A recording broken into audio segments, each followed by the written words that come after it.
these glasses are so dirty. I don't know why they even get so dirty. I don't even do anything with these.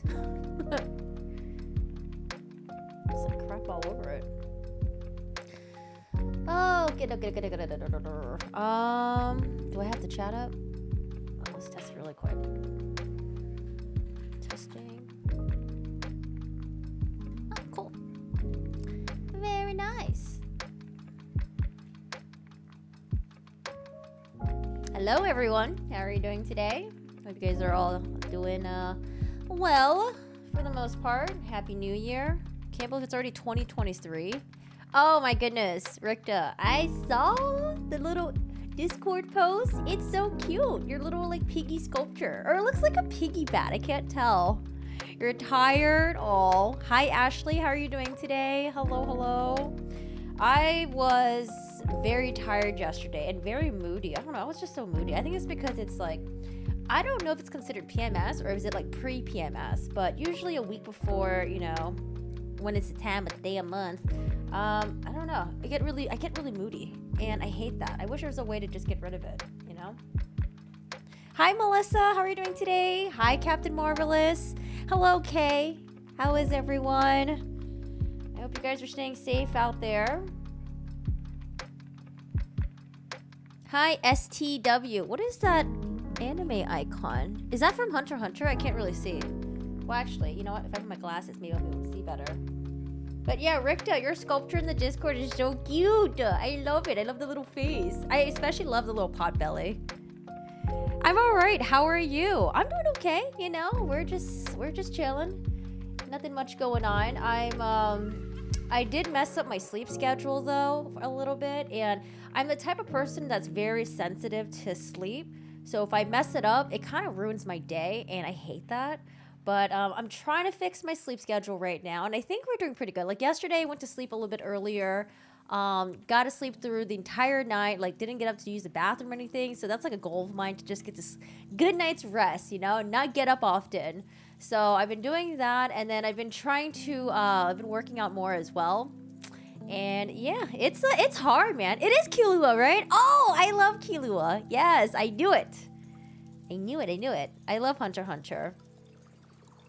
But yeah, I thrive on sleep. I know, I think it's so, maybe it's just a thing that like people just like to say when they're in their 20s, or they're like, oh, sleep is for the weak, you know, like, oh, I don't need sleep. It's like, no, actually, once you start getting some really good sleep, you actually have a really nice quality of life. It's such a huge improvement, especially for mood, productivity, and stuff like that. Like, I'm not just saying this and just making it out of my butt, but like, this is from my experience. Like, you're just that much more better.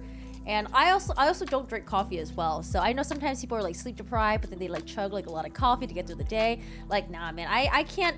I don't want to be addicted to like caffeine, because I did have like a little mini caffeine addiction. And because like if I don't have like a good like for example, if I don't have like, if I miss like a day of like, say I was like addicted to drinking tea, right, this one time.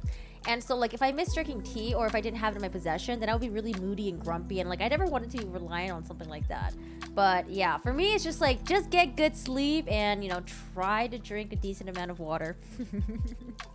You love coffee? I don't know, but coffee just smells weird to me. I never really got into coffee, and I'm so glad I'm not really into coffee, because I feel like I save money, you know. And like I also cut down on drinking tea as well, because the dentist was like telling me the tea was like messing with my teeth a little bit, like the coloration.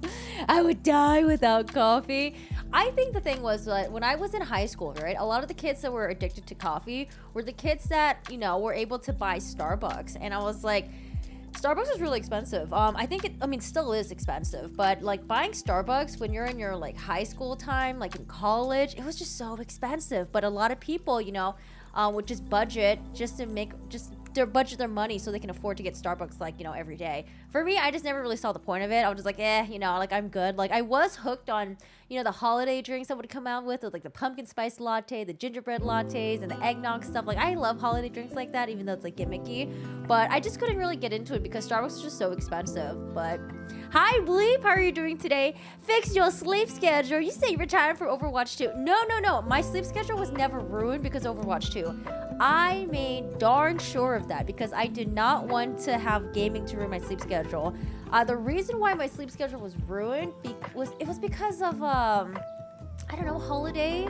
I think it was like holiday, wanting to hang out with family, and then like starting to drink a little bit of alcohol. So that was pretty much it. But yeah. Hi, Queen. How are you doing today? Hello. Welcome back. Yay, Corgi. Caught your live stream. Can't wait for your intake on the arrest affidavit. I have not read it yet, so we're going to read it together. We'll go through it again. Today we're going to cover, it's going to be, sensitive topic. If you guys don't know, but there has been, in the past, it's almost like 2 months now, maybe, right? November, December, yeah, like almost like 2 months. There was an investigation that was going underway because there were 4 students in Idaho that were murdered. They were murdered in their sleep, and it basically just rocked the nation because, they didn't have any suspect, or at least not that we knew of. Of course, the police, when they're doing the investigation, it's very time consuming. It's going to be lengthy, and they're not going to give the public like all the little tidbits of information. I know the public is like hungry for it, and I know the public was being really, really tough on the police, in the investigation and stuff like that. But yeah, a lot of people are just like, oh my goodness, like there are 4 kids. Well, they're adults, but there were 4 students that were murdered, and they haven't caught anyone yet. What is going on? And people were getting a little bit worried to see if there's going to be like a serial killer out out in the public and stuff like that. So I always caught like bits and pieces of this case here and there on Crime and a little bit on Court and TV. But I just remember it was like mid-December, and I was like, oh man, this is actually really crazy. I can't believe I haven't caught anyone yet. But it makes sense, investigation takes a lot of time. Oh yeah, Mama don't want to buy a $5.50 coffee. We have coffee at home. Well, the good thing was, in the household that I grew up in, they didn't drink coffee, or at least like my mom never brewed coffee or anything like that. I never saw her make coffee. But it's actually really interesting because like now when she comes to stays at my place, dude, she's making like 5-8 cups of coffee a day. Like I'm like, damn. But when I was growing up in my household, we didn't drink coffee like that. We had like hot water, we had tea, and that's about it. So booze, yes. Alcohol in general is just overrated. I know that's gonna piss off a lot of people because people love alcohol, people love their marijuana and stuff like that, but like, I don't know, man, it's overrated, especially when you're a bit older and you don't want to deal with the consequences anymore. Like alcohol, it's like, it dries out my skin, it messes with my sleep schedule, I become reckless, I become emotional sometimes, and even though like alcohol is like nice to like to drink like in like in like small consumptions and stuff like that because like you get to vibe with other people, but the thing that really messed up my social stuff was that like I think in my 20s I became so dependent on alcohol to make friends. I became so dependent on alcohol to be able to socialize with people or like make friends with like strangers and like talk to others and stuff like that. So I think that like really messed me up because when I stopped drinking alcohol and I would go out, I would just feel really awkward, like, oh my god, I don't have a drink in my hand, like this is so awkward, I'm just like standing here and I don't know how to vibe with people. So like I had to like learn how to like start like vibing with people again without drinking alcohol, because not gonna lie, alcohol does bring the barriers down and does make you a lot more confident and stuff. So yeah. Kay says they get incel vibes from the Idaho guy. What do you mean by that? So is we, yeah, like, I don't know, man. Like, I remember when I quit alcohol, or when I like realized that alcohol was like a downfall for me, a couple years ago in San Francisco. Of course, I was living in San Francisco. A lot of people do like the marijuana there. I was like, you know what? Let me just do marijuana instead of drinking alcohol. And then I remember I was like, wow, this is great. I get to do this, sit on a couch, just like zone out and just watch TV. Because for me, it's really hard for me to relax. I have a very, back then I used to be really high energy, and I just like, it was hard for me to relax and just like kind of like cool, like just chill out, I felt like I was always like kind of like bouncing on the walls and stuff like that. But I remember I was like, wow, this is so cool. You're just like sitting on the couch, you're just melting, you're watching TV, food tasted delicious, like 10 times more delicious, and this is a great way for me to gain weight. But you know what, like it initially it started off really fun, but at some point I started realizing that I was getting really lazy. I wasn't really doing much. All I wanted to do was sit on the couch, watch TV, overeat, eat McDonald's, eat pizza, and like, I don't know, it was messing up my skin. It was like giving me like low-key, like, I don't know if people ever talk about this, but like I started feeling that I was getting more anxious. So it's gonna be different for everyone, but for me, like, I don't know, marijuana just wasn't it for me. Although I will say it makes food taste a million times delicious, and that was one of my favorite things to do, just eat and just like, oh god. But yeah, anyways, for me, it's just like, I think the sober life is just the way to go for me. Alcohol is overrated, so is weed, and also alcohol is expensive, man. Like, oh my god, buying out, like, when you're going out to eat, right? Dude, food is already expensive, especially with like inflation and stuff right now. Like, oh my god, everything's so expensive. But like when you're buying alcohol as well, it's like overpriced, and like, oh my god, your bill's like ×2. So yeah, I'm just having all this like, and also like I started drinking and like doing substance and stuff like that at a very young age. So I'm at this point where I'm just over it. But yeah, anyways, guys, how about you guys? What are you guys up to? My morning routine nowadays is usually V8, OJ, and yogurt because stomach health. Wait, V8, orange juice, and yogurt? Oh my gosh, your stomach? I feel like that would mess up my stomach so much. Well, because like orange juice, like, I don't know, the acidity sometimes, the sugariness of it. Yogurt definitely because of the dairy. I do like V8s though. I used to be a major pothead, 75%. Yeah, I was like, I remember you used to do a lot of pot, but you don't really anymore. I feel like you just like chill. Thank God for the the gas clerk, I can't say that. The gas station clerk who did her due diligence was finding the Hyundai. Oh yeah, we'll definitely get into that. I tried the pumpkin spice latte this last holiday. Oh my god, I'm hooked. Oh no, queen. I'm still getting it, but I do decaf. I stopped easing up. I stopped eased up on caffeine mid-year.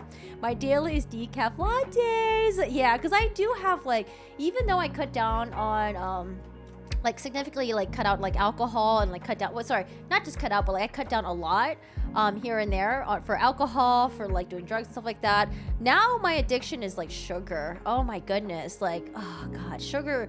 Like when you go out and eat Korean barbecue, it's not a beer that's like satisfying, it's getting a Coca-Cola. Oh my god. So now I'm trying to like kick the Coke, you know, the Coca-Cola stuff, the bubble tea stuff, because I used to not like bubble tea, but I started drinking bubble tea during the summertime and I just got hooked to it. So for me right now is like sugar.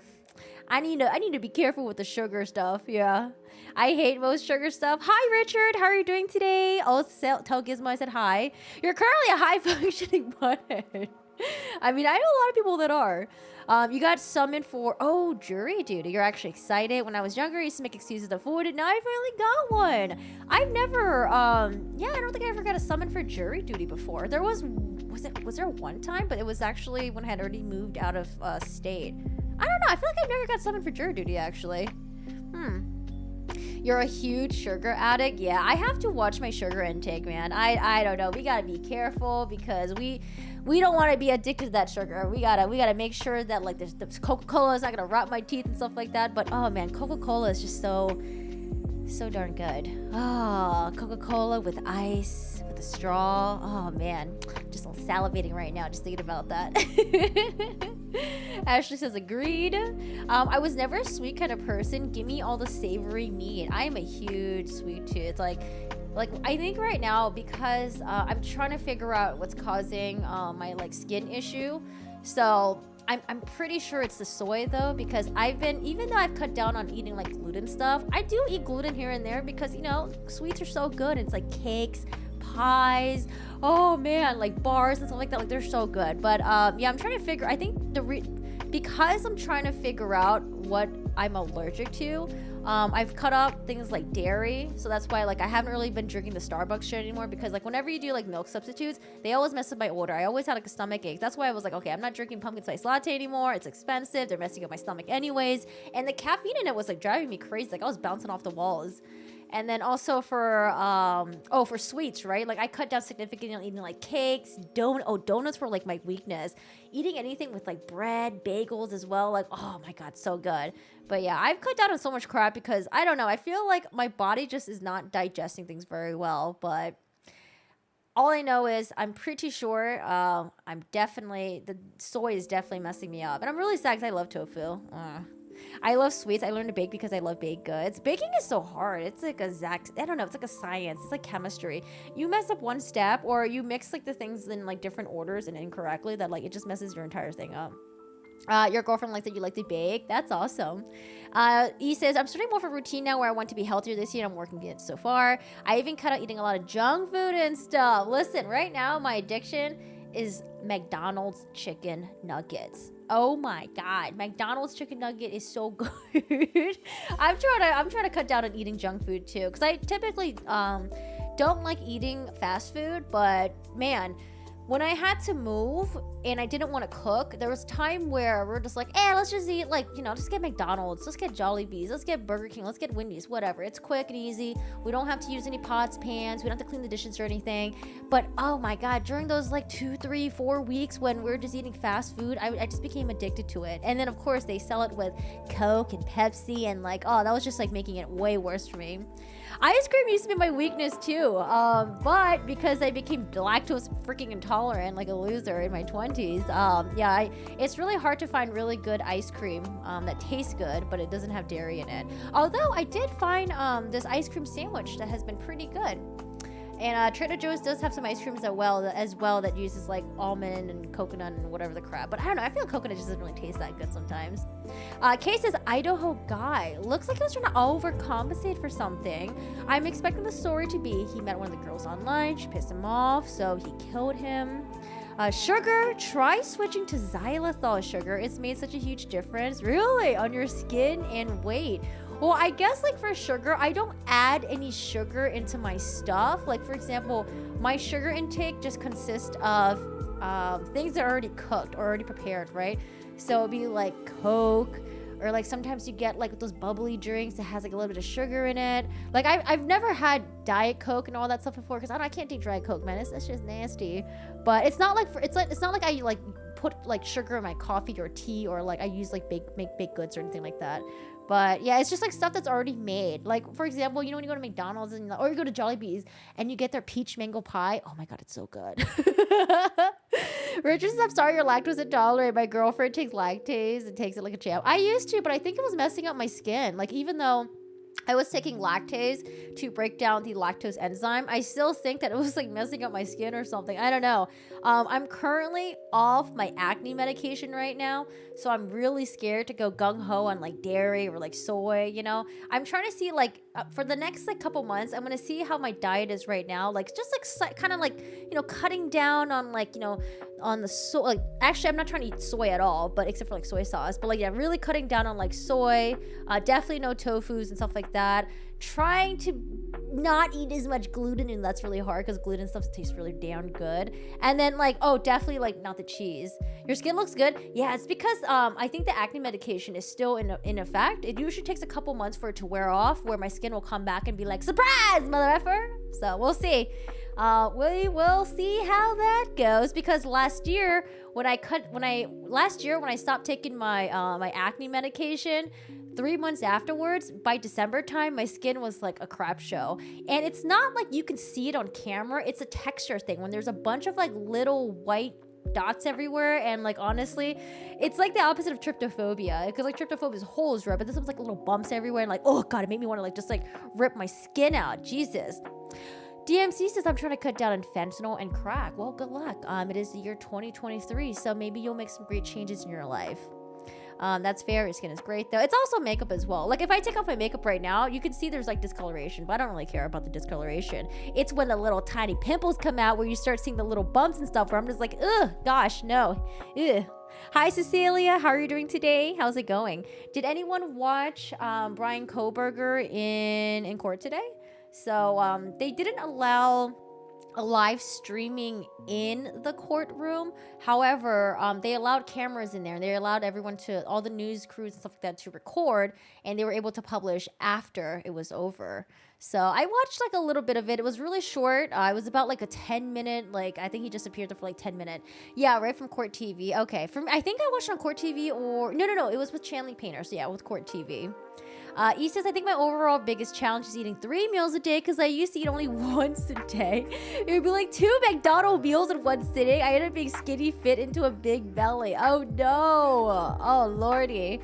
Yeah, for me, it's like I think the struggle right now is like I was doing really good with eating 3 meals a day, but like with 3 meals a day, I have to make sure I cook and I have to make sure to do grocery shopping. And I gotta make sure there's always food in the fridge because it's so easy to go from 3 meals a day to 2 meals a day, where you're just like too busy to eat during the afternoon, and you just like power through it and you just like wait for dinner time. So for me, I'm trying to eat like, yeah, definitely 3 meals.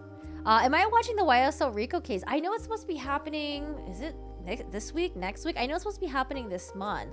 I don't really know too much information about it. I watched like maybe a couple videos on Bruce Rivers' YouTube channel when he was talking about it. So not really too sure. I don't really know too much about it. So I have to look into the case and stuff like that, but I'm not sure. Maybe we'll see. Are they gonna have like live cameras in the courtroom, or is it gonna be like the Tory Lanez trial where you couldn't have like court cameras and stuff like that, and it was just like they had news reporters go there and take notes and stuff and tweeting everything. Rika says, I hate cooking, I hate meal prep, I just don't wanna. I don't mind cooking, it's just that I don't want to. I want to cook just once a week, right? I try to make batches of food, but like the thing is like when you make like pot roast for the entire week, bro, if you're eating it 3 times a day, 7 days a week, you getting sick of it, okay? It's just like, oh god. So for me, it's just like I want to make like one big meal and just leave it at that. But no, I need variety in my life, otherwise I get sick of it. So yeah, that's the annoying part.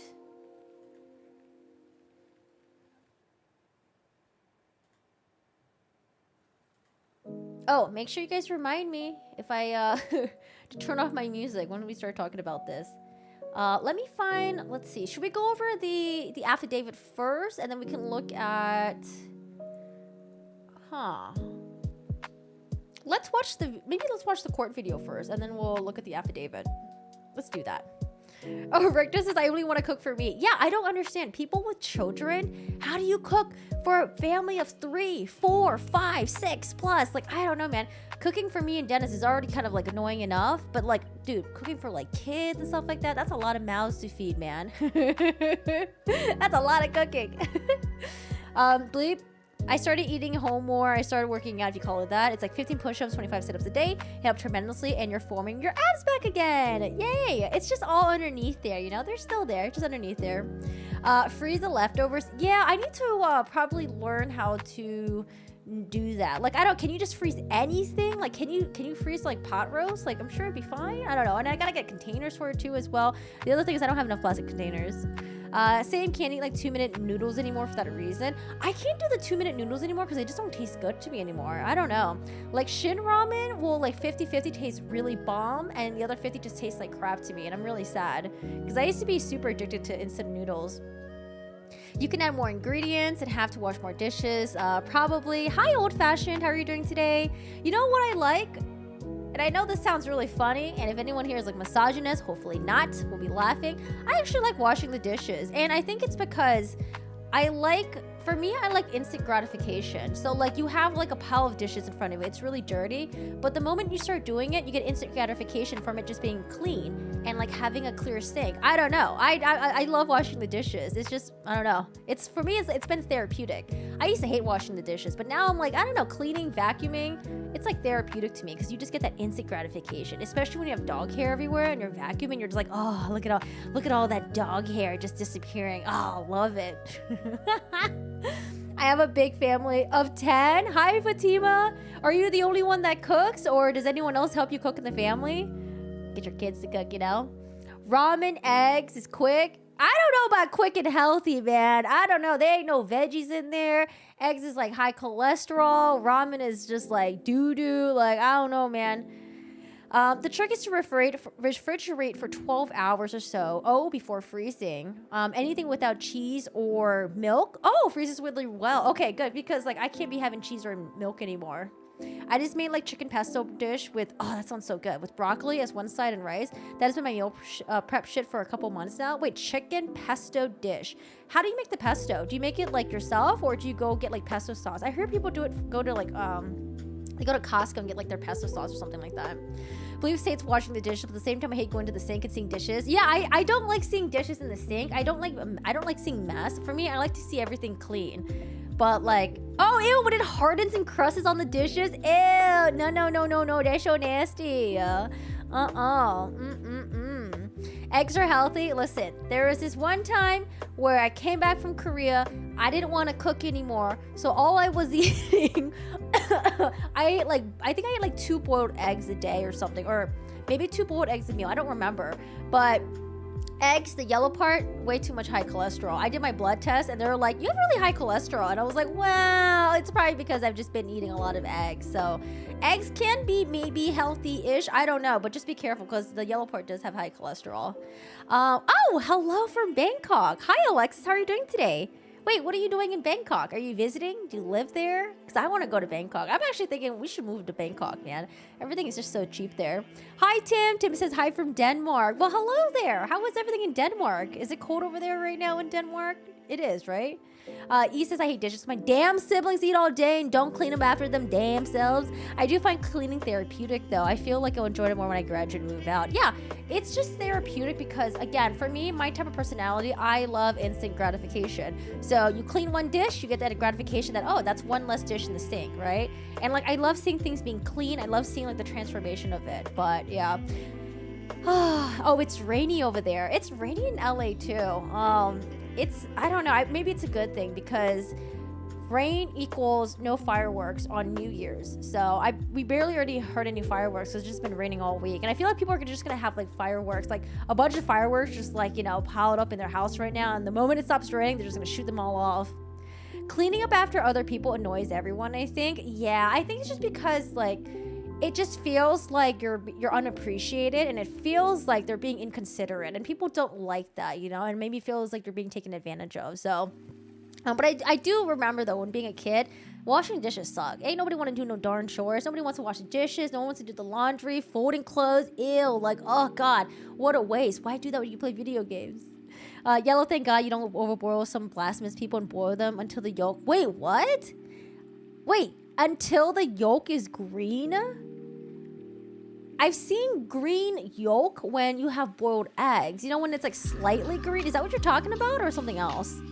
Oh, you live in Bangkok for 6 years? Dude, I was just in Bangkok in November and everything is so cheap there, man. I'm like, why do I live in America? I don't know. It's just like, is there any, what are the cons for you in living in Bangkok? Because I was like, it'd be really cool if I could live like 6 months in Japan and 6 months in Bangkok. But during the 6 months in Bangkok, it'll be during like the winter season, because when I went to Bangkok in November, the weather was amazing. Well, actually it was hot, but like when I went to Phuket, when I went to Krabi and stuff like that, the weather was amazing. Bangkok wasn't too bad. It was a little bit more on the hotter side, but it's better than like going in August where it's like 100 degrees weather, super humid and stuff like that. I don't see the points of fireworks. I hate fireworks. I don't like fireworks. I don't like fireworks. I don't like, it's loud. It's like scary. And, when people blow all the fireworks, especially in like downtown LA, the next morning you just see smoke everywhere. It's just like so nasty. When they are green, they are overcooked. I was thinking of like scrambled eggs or something. Like if you overcook scrambled eggs, it's going to turn green. But we're thinking of something different. Thank God you don't overboil them. Yeah, outside of the yolk is green. I consider that overboiled. Apparently, quail eggs are healthier, but clearly not a nutritionist. Have you guys ever tried duck egg before? I know duck egg sounds really gimmicky, but there's something about seeing duck egg at a farmer's market where it just looks so delicious and you're just like, oh, it's like a giant egg and it's just like, oh, I don't know, just something about duck egg just looks so good. But it's always really expensive, so I never get to buy it. I do, however, like when you go to the farmer's market, I always get the samples though, because they always give you samples. Yeah, they're very good. They're delicious. Fireworks will blow your damn house down and eradicate your fingers. Oh no, balut. Oh my God. Has anyone in chat tried balut before? It's like a delicacy, right? Or is it like street food in the Philippines? But no, I'm good. I don't want to be crunching on no like baby beak and their little like forming bones and stuff like that. Like, I'm okay.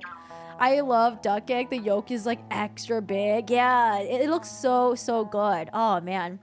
I will never try balut. Hard pass. You know what pissed me off during the holiday season? H Mart, or was it H Mart? No, it was 99 Ranch. 99 Ranch had a sale going on for their freaking durian, okay? And my damn family, they love durian. They're like, oh my God, it's on sale, guys. It's my durian. I was like, nah. You're not allowed to bring that over to my house. That is nasty. It smells, it stinks, and like just the smell of it makes you want to vomit. And they bought it anyways because they're dickheads. And Not only did they buy durian, but when they all left my house and they flew back to whence they came from, they left the freaking durian in the freaking fridge. So every time when I opened the fridge, I was like, oh my God, it smells so bad. Oh, it was so gross. Oh man.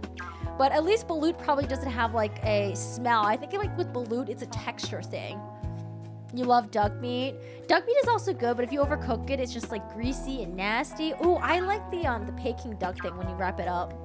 Hi Mar, how are you doing today? You're still out of breath. We'll take your time and do some, I don't know, some slow breathing and catch up.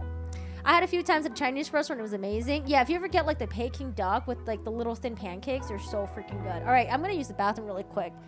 I'm gonna use the restroom and let's get to the police.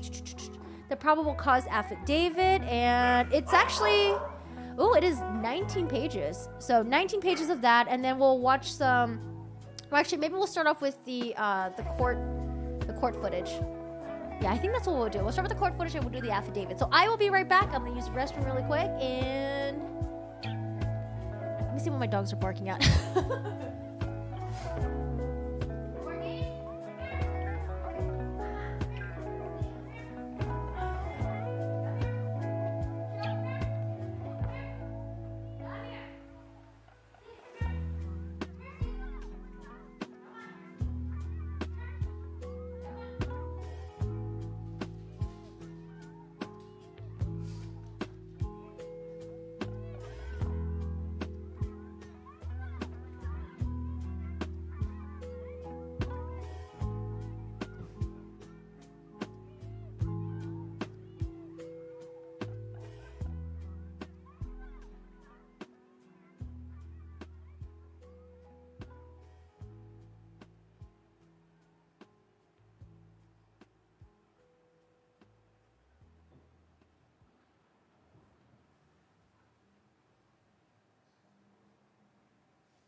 Ostrich egg? Oh, I've never had a chance to have ostrich egg before.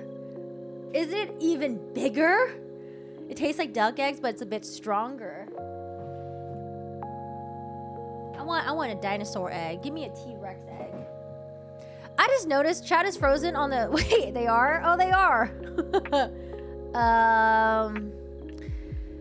Why are you guys frozen? Let's see. YouTube chat. Thank you. Let me refresh that. Refresh cache. There we go. Thank you. Thank you for noticing that. All right, everyone. Oh, also, if you're here, if you're watching this right now, don't forget to like the stream. Thank you so much. I appreciate it. Yeah, y'all are frozen. It was from the old show of everyone saying bye, bye, bye, bye, bye, bye. Wait, is it still frozen? Oh, it is still frozen. Oh, it's so slow. Oh, wait. It's like, it's moving along. Just really slowly. Yeah, now it's just really way behind. I think it's okay now, right? Oh, well. It is what it is. It's fine. All right. Hi, Gratch. How are you doing today? How's it going? Well, right now, he's still considered alleged murderer. But I haven't read through the affidavit yet. It is 19 pages. Let's get to the... Let me pause my music. We're going to go to Law and Crime, right? Law and Crime? Comer! Thank you so much for gifting 5 memberships. Hello. Oh, hi, James. How are you doing today? How's it going? Is my overlay? Hello? Is overlay going? Hello, overlay? I don't know, maybe. Hello? Overlay? Okay, I don't know. Comer, thanks so much for gifting 5 memberships. I appreciate that. If y'all got a membership, oh, there we go. It took a little bit of a moment there. If you guys got a membership, make sure to give Comer a huge thank you. Thank you so much. I appreciate that. Thank you for gifting 5 memberships. Hi, Dave. How are you doing today? Good morning. How's your morning going? Wait, it's morning for you. Are you like in Hawaii or something? Unless it's like 2 a.m. for you. I guess that's good morning. Let's go to law and crime. Law and crime.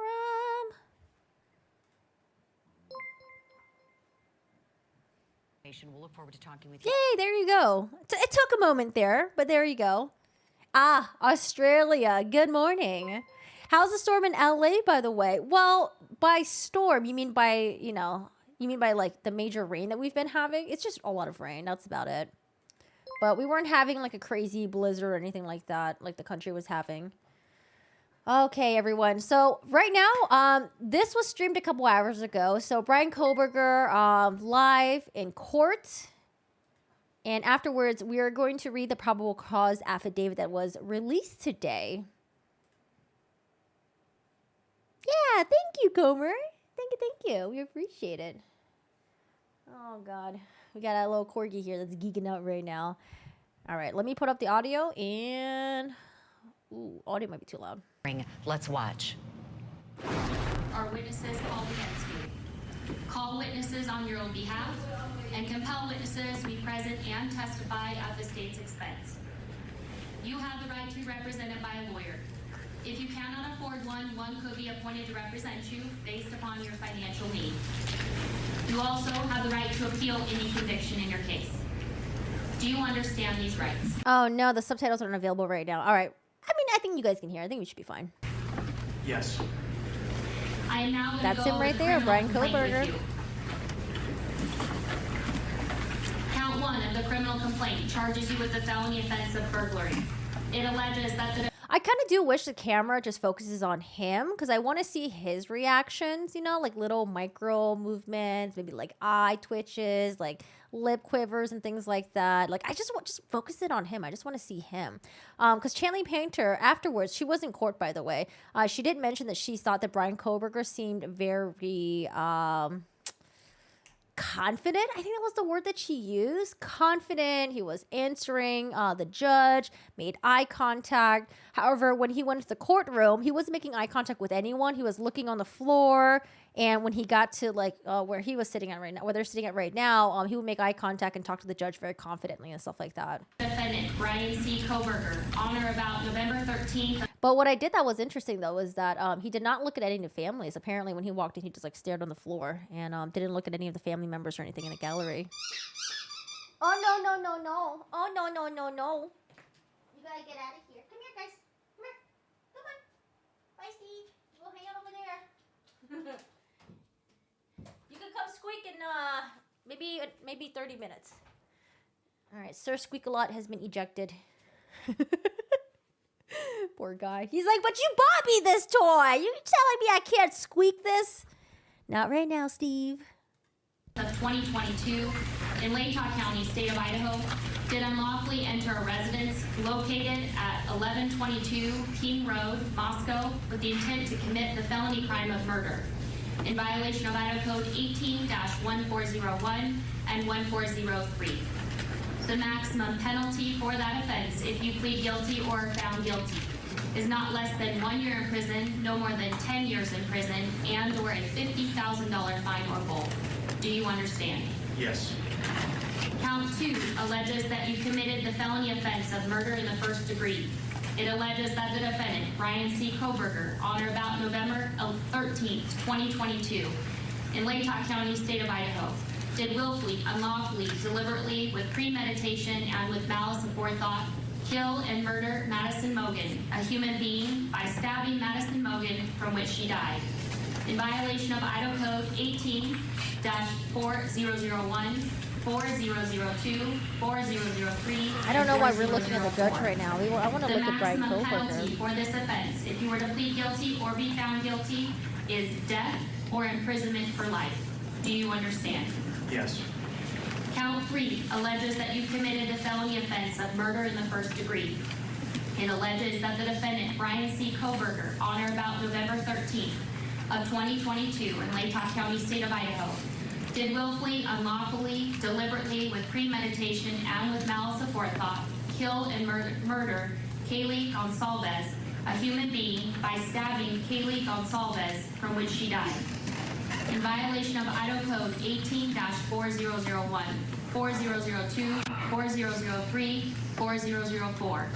Again, the maximum penalty for that offense, if you plead. So it says 9 p.m. to 1:45 a.m. Ethan Chapin and Zaina Kernoodle, so they were dating at the time, at Sigma Chi House. I think that was like a house party at one of the sororities. Guilty or found guilty is death and or imprisonment for life. Do you understand? Yes. Count 4. 10 p.m. to 1:30 a.m. Kaylee and Madison at Corner Club. Those are the other two victims. Alleges that you committed the felony offense of murder in the first degree. It alleges that the defendant, Bryan C. Kohberger, on or about November 13th of 2022 in Latah County, Idaho. 1:30 a.m. Gonzalez and Mogan at the Grub Truck. I think there was like surveillance footage of them being at like a food truck. Kay says he changed his car registration 5 days after the murders. I think it's my understanding that the tags were expiring or something like that. Unlawfully, deliberately, with premeditation, and with malice aforethought, kill and murder Zaina Kernoodle, a human being, by stabbing Zaina Kernoodle, from which she died. 1:45 a.m. Chapin and Kernoodle returned to the King Road house. They all four of them lived in a shared house, and they had two other people living there as well. But those other two were not murdered that night. In violation of Idaho Code 18. Yeah, it's footage from the food truck. Yeah, I think they have a lot of footages from that night. A lot of like surveillance of like the victims and even of the suspect as well. 4001, 4002, 4003, and 4004. Again, the maximum penalty for that offense, if you plead guilty or are found guilty, is up to death and or imprisonment for life. Ooh, man, death. 1:56 a.m. Gonzalez and Mogan take rideshare back home. Do you understand? Yes. Count 5 alleges that you committed the felony offense of murder in the first degree. It alleges that the defendant, Bryan C. Kohberger, on or about November 13th of 2022. 4 a.m. Kernoodle gets a DoorDash order. I didn't even know DoorDash even had deliveries that late. In Latah County, state of Idaho, did willfully, unlawfully, deliberately, with premeditation, and with malice aforethought, kill and murder Ethan Chapin, a human being, by stabbing Ethan Chapin, from which he died. Yeah, so she's going to go through all the victims. 4 a.m. surviving roommate awakened, thinks she hears Gonzalez say, "There's someone here." In violation of Idaho Codes 18- after 4 a.m. surviving roommate says she thought she heard crying coming from Kernoodle's room. 4001, 4002, 4003, and 4004. And again, the maximum penalty for this offense, if you plead guilty or are found guilty, is up to death and imprisonment for life. After 4 a.m., surviving roommate says she heard a male voice say, "It's okay, I'm going to help you." Do you understand? Yes. And Mr. Kohberger, would you like to represent yourself? This must be going off the affidavit. Hire a lawyer or see if you qualify for court-appointed counsel. I have court-appointed counsel. After 4 a.m., surviving roommate sees a male dressed in black leave the Court house. has reviewed your application for attorney at public expense. I do find that you are indigent and do qualify for court-appointed counsel. I will appoint Ms. Taylor to represent you in this case. So if I remember correctly, I believe that like in that county in Idaho, there was only 4 public defenders that were available. However, 2 of them decided to recuse themselves because I think they already had like some like inside knowledge about certain things or something like that. I forgot. I think like one was like a coroner and I forgot who the other one was. So there's only like 2 left, but then like I don't think they were able to take the case or something. So his representative, his counselor with him right now, she's actually a public defender from a different county and she has to commute like, I don't know, like 1 to 2 hours in order to get over here to him. Ms. Taylor, have you had an opportunity to speak with Mr. Kohberger about speedy preliminary hearing and setting this matter? Your Honor, I have. We would ask the court to set the status hearing in a week or 2 to make a final determination. Okay. And Mr. Thompson, Ms. Jennings, are you in agreement with that? That's fine with the state, Your Honor. These cameramen are killing me. They're making me a little bit dizzy.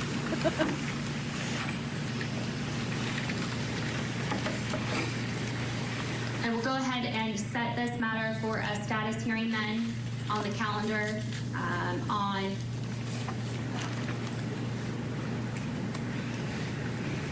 Jan 12 or something? January 12th January 12th, yep. at 10 o'clock a.m. So that's next Thursday. We will make sure notice is sent. And then, Ms. Taylor, do you wish to argue bail at this time? Your Honor, I would like to ask the court to consider setting a bond. Mr. Kohberger right now is on a no bond hold, but it's a limited request as I don't have enough information. We are new to the case. We haven't reviewed. Why is there a Pikachu from Texas pooping in my chat right now? You better clean up after yourself. Get some wet wipes. You're pure and wholesome. Yeah, right. You were probably pure and wholesome until you met Jan, all right? Don't be lying. Very much in the way of information about the case, and we have just begun our own work on the case. But we would want the court to know that Mr. Kohberger has a good family that stands behind him. I could barely hear. And Mr. Thompson? The state's position is that Mr. Kohberger is not entitled to bond in this case. We can take charges as is noted on the arrest warrant itself.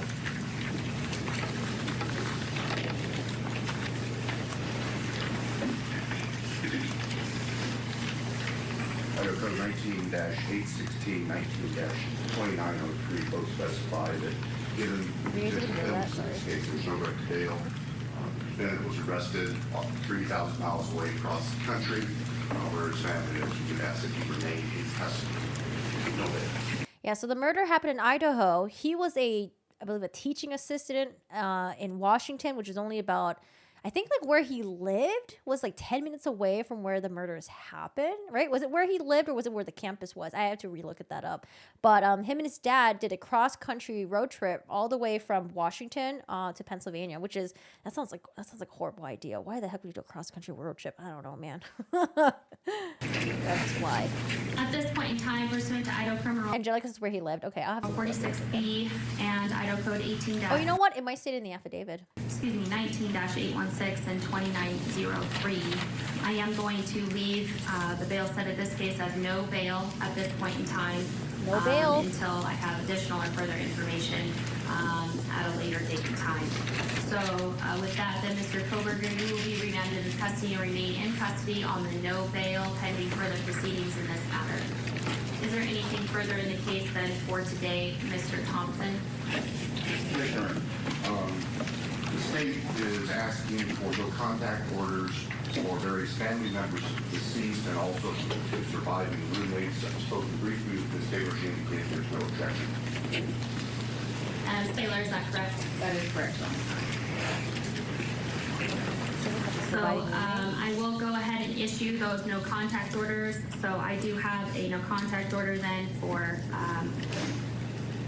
the named individual of Dylan Mortensen, Bethany Funk, as well as the family members and Mr. Oh, so Dylan and Bethany, I guess they're the surviving, they're the ones that survived and were not attacked that night.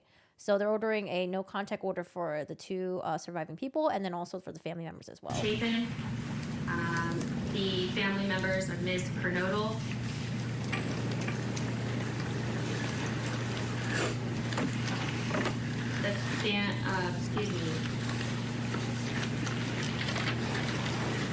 Mr. and Ms. Laramie, Mr. Mogan, Ms. Cheeley, and then a number of members of the Gonsalves family. Those specific names will certainly be provided to you, Mr. Kohberger, by way of being provided notice of these documents. You'll get a copy of these no contact orders. What you do need to be advised of and what will be in this no contact order is you are prohibited from having any contact with them whatsoever. You cannot contact them through third person in writing or by any electronic means.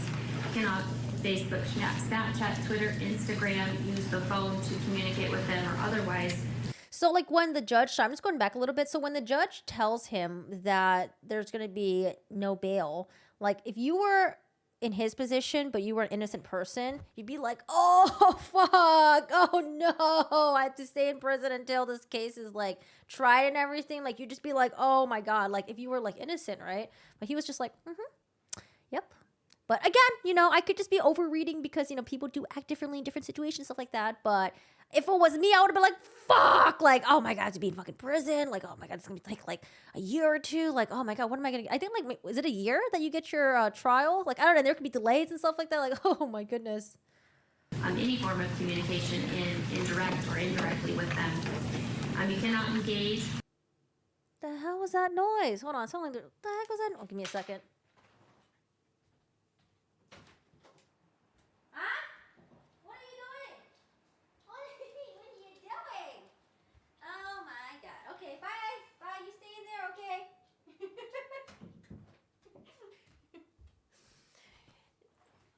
Stevie has a very heavy bone, and he just dropped it on the hardwood floor, and it sounded really scary. I was like, what? Did you see that? Can you hear that? It sounds so scary. Oh my God. I don't know. I want to read the police affidavit first, and then let's see what people say. Because I mean, at this point, it's still too early, But from what I've heard, there's a lot of like surveillance footage, DNA. And yeah, those are the two that I've heard so far, but I haven't read it yet. Any conduct that would harass, stalk, threaten, use, attempt to use, or threaten to use any physical force or violence upon them, or place them in reasonable fear of bodily injury, cannot go within or knowingly remain within 300 feet of their person or their home, workplace, or any other place where they might be. There are no exceptions to these orders. And if you do violate these orders, it is a new misdemeanor offense. It is punishable by up to a year in jail and or a $1,000 fine or both. At this point in time, due to being in the magistrate's division here, at this juncture, I am going to issue the no contact orders for a period of 2 years. And then if it needs to be modified or changed by additional judge, it can be done so at that time. 2 years. Is there anything further, Mr. Thompson? No, Your Honor. Anything further, Ms. Taylor? No, Your Honor. All right, thank you. We are adjourned. And with that, Bryan Kohberger's first court appearance in Latah County, Idaho concludes. This guy's going to go back to jail and be held without any bail. So that's a tall guy. Yeah, I think I haven't watched the footage yet, but I saved it in my watch later so we can watch it later. Let's go to the police affidavit. Sorry, the probable cause affidavit. Probable cause affidavit by the police. It is 19 pages long and probably a lot of like blank empty pages, so probably gonna be shorter than that. This is something that they didn't want to release before he went to court, so they wanted to. We actually weren't even sure if they were going to release this, but I'm glad that they did, I guess, so we can see what's up in here. Exhibit A, statement of Brett Payne. The below information provided by Brett Payne, who is a duly appointed, qualified and acting peace officer within the county of Latah, state of Idaho. Brett Payne is employed by Moscow Police Department in the official capacity or position of corporal and has been trained and qualified peace officer for approximately 4 years. Corporal Payne is being assisted by the members of Idaho State Police and agents of the FBI. Oh, so 4 years. If I remember correctly, I think one of the victim's family, like the father, was kind of pissed off that most of the people that were doing the investigation were, well, to him, he considered them as being like novices. They didn't have that many years under their belt as like detectives or in the police force or something like that. I feel like I remember seeing a headline like that somewhere like a couple weeks ago. On November 13, 2022, at approximately 4 p.m., Moscow Police Department MPD Sergeant Blaker and I responded to 1122 King Road, Moscow, Idaho, hereafter the King Road residence, to assist the scene security and processing of a crime scene associated with 4 homicides. Upon our arrival, the Idaho State Police ISP forensic team was on scene and was preparing to begin processing the scene. MPD Officer OFC Smith, one of the initial responding officers to the incident, advised he would walk me through the scene. OFC Smith and I entered the King Road residence through the bottom floor on the north side of the building. Do we have pictures? How many? I think there was there 2 or 3 stories to this house? I believe it's 3, if I remember correctly. Or was it only 2? I don't remember. Hold on a second. Not really. I have the Zillow up, but they don't have like the, yeah, it's only like a bird's eye view. Oh, I could probably do like a Google like street view of this probably. But okay, we'll get back to that in a bit. Which I later learned through Xana's driver's license and other personal belongings found in the room. Was Xana Kernoodle's hereafter Kernoodle room. Just before this room, there was a bathroom door on the south way of the hallway. Okay, let me reread this really quick. So they entered through the bottom floor door on the north side. They walked upstairs to the second floor. Okay, they went down the hallway to the west bedroom on the second floor, which he later found out to be Xana's room. Just before this room, there was a bathroom door on the south wall of the hallway. As I approached the room, I could see a body, later identified as Kernoodle's, laying on the floor. Kernoodle was deceased with wounds which appeared to have been caused by an edged weapon.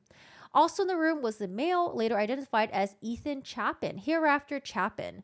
Kernoodle and Chapin, they were dating, and I think they were both, I don't know if they were living in the same room. I don't know if they had like separate rooms or not. Chapin was also deceased with wounds, later determined. Autopsy report provided by Spokane, redacted. County Medical Examiner, redacted, dated December 15, 2022, to be caused by sharp force injuries. I then followed OFC Smith upstairs to the third floor of the residence. The third floor consisted of 2 bedroom, 1 bath. Okay, so that answers my question right there. The bedroom on the west side of the floor was later determined to be Kaylee Gonzalez, hereafter Gonzalez's room. I later learned from the review of Officer Nunes' body cam, there was a dog in the room when Moscow police officers initially, is that my phone? Responded? That's my phone, my bad, that's my phone. When Moscow police initially responded. The dog belonged to Gonzalez and her ex-boyfriend, Jack. I found out from my interview with Jack on November 13 that he and Gonzalez shared the dog. Smith then pointed out a small bathroom on the east side of the third floor. This bathroom shared a wall with Madison Mogan, hereafter Mogan bedroom, which was situated on the southeast corner of the third floor. Oh, okay, so she did not share a bedroom with Madison. As I entered this bedroom, I could see 2 females in a single bed, but they were sleeping in the same bed that night. Both Gonzalez and Mogan were deceased with visible stab wounds. I later noticed what appeared to be a tan leather knife sheath. So I think initially when I was talking about this case a while back, I think I thought they left the knife behind, but it was actually the sheath that was left behind, not the actual weapon. Laying on the bed next to Mogan's right side when viewed from the door. The sheath was later processed and had KA-BAR USMC and the United States Marine Corps Eagle Globe and anchor insignia stamp on the outside of it. I wonder if this was left on purpose. Why would you leave that behind? The Idaho State Lab later located a single source of male DNA left on the button snap of the knife sheath. Why did you leave this behind? Must have forgot. As part of the investigation, numerous interviews were conducted by Moscow Police Department officers, Idaho State Police detectives, and FBI agents. So yeah, they got the FBI involved in this. 2 of the interviews included BF and DM. Both BF and DM were inside the King Road's residence at the time of the homicides and were roommates to the victims. BF bedroom was located on the east side of the first floor. Yeah, that was something that was weird was the surviving roommates. I don't know if it was both of them, but like one of them, their bedroom was on the first floor. I wonder if this is a house where you'd have to go to the first floor in order to get to the second and third floor, or was it one of those things where like maybe like on the back side you can go from the first floor, and maybe on the other side you can go from the second floor. Based on numerous interviews conducted by MPD officers, ISP detectives, and FBI agents, as well as a review of my evidence, I have learned the following. On the evening of November 12, 2022, Chapin and Kernoodle were seen by BF, roommate, at the Sigma Chi House on the University of Idaho campus at 735 Nez Pierce Drive from approximately 9 p.m. on November 12 to 1:45 a.m. So they're having a sorority party or some sort of, I don't know if it's a sorority or frat party, on November 13. BF also estimated that approximately 1 a.m., Chapin and Kernoodle returned to the King Road residence. BF also stated that Chapin did not live in the King Road residence. Oh, he did not live there, but he was her boyfriend, so was a guest of Kernoodle. Gonzalez and Mogan were at a local bar, the Corner Street at 202 North Main Street in Moscow. Gonzalez and Mogan can be seen on video footage provided by the Corner Club between 10 p.m. on November 12th and 1:30 a.m. on November 13th. At approximately 1:30 a.m., Gonzalez and Mogan can be seen on a video at a local food vendor called The Grub Truck at 318 South Main Street in downtown Moscow. The Grub Truck live streams videos from their food truck to a streaming platform, Twitch, which is available for public viewing on their website. This video was captured by law enforcement. A private party, redacted, reported that he provided a ride to Gonzalez and Mogan at approximately 1:56 a.m. from downtown Moscow in front of the Grub Truck to the King Road residence. DM and BF both made statements during interviews that indicated the occupants of the King Road residence were home by 2 a.m. and asleep or at least in their rooms by approximately 4 a.m. This is the exception of Kerr Noodle, who received a DoorDash order at approximately 4 a.m. Law enforcement identified the DoorDash delivery driver who reported this information. DM stated she originally went to sleep in her bedroom on the southeast side. Oh, so her bedroom was on the second floor. So on the first floor, we have one roommate, the one that survived.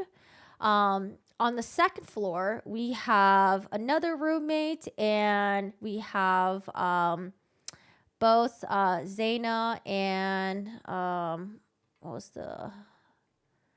Zaina and her boyfriend, Chapin and Kernoodle. And then on the third floor, we had the other two girls who were victims sleeping on the third floor. Okay.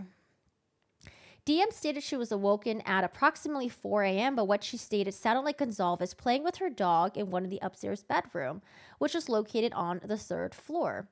A short time later, DM said that she heard who she thought was Gonzalez say something to the effect of, "There's someone here." A review of the records obtained from the forensic download of Kerr Noodle's phone showed that this could have been Kerr Noodle, as her cellular phone indicated that she was likely awake and using the TikTok app at approximately 4:12 a.m. DM stated she looked out of the bedroom but did not see anything when she heard the comment about someone being in the house. DM stated she opened her door a second time when she heard what she thought was crying coming from Kerr Noodle's room. DM then said that she heard a male voice say something to the effect of, "It's okay, I'm going to help you." So we don't know if this male voice was maybe her boyfriend or maybe the attacker. At approximately 4:17 a.m., a security camera located at 112 King Road residence, a residence immediately to the northwest of 1122 King Road, picked up a distorted audio of what sounded like voices or whimpers followed by a loud thud. A dog can also be heard barking numerous times starting at 4:17 a.m.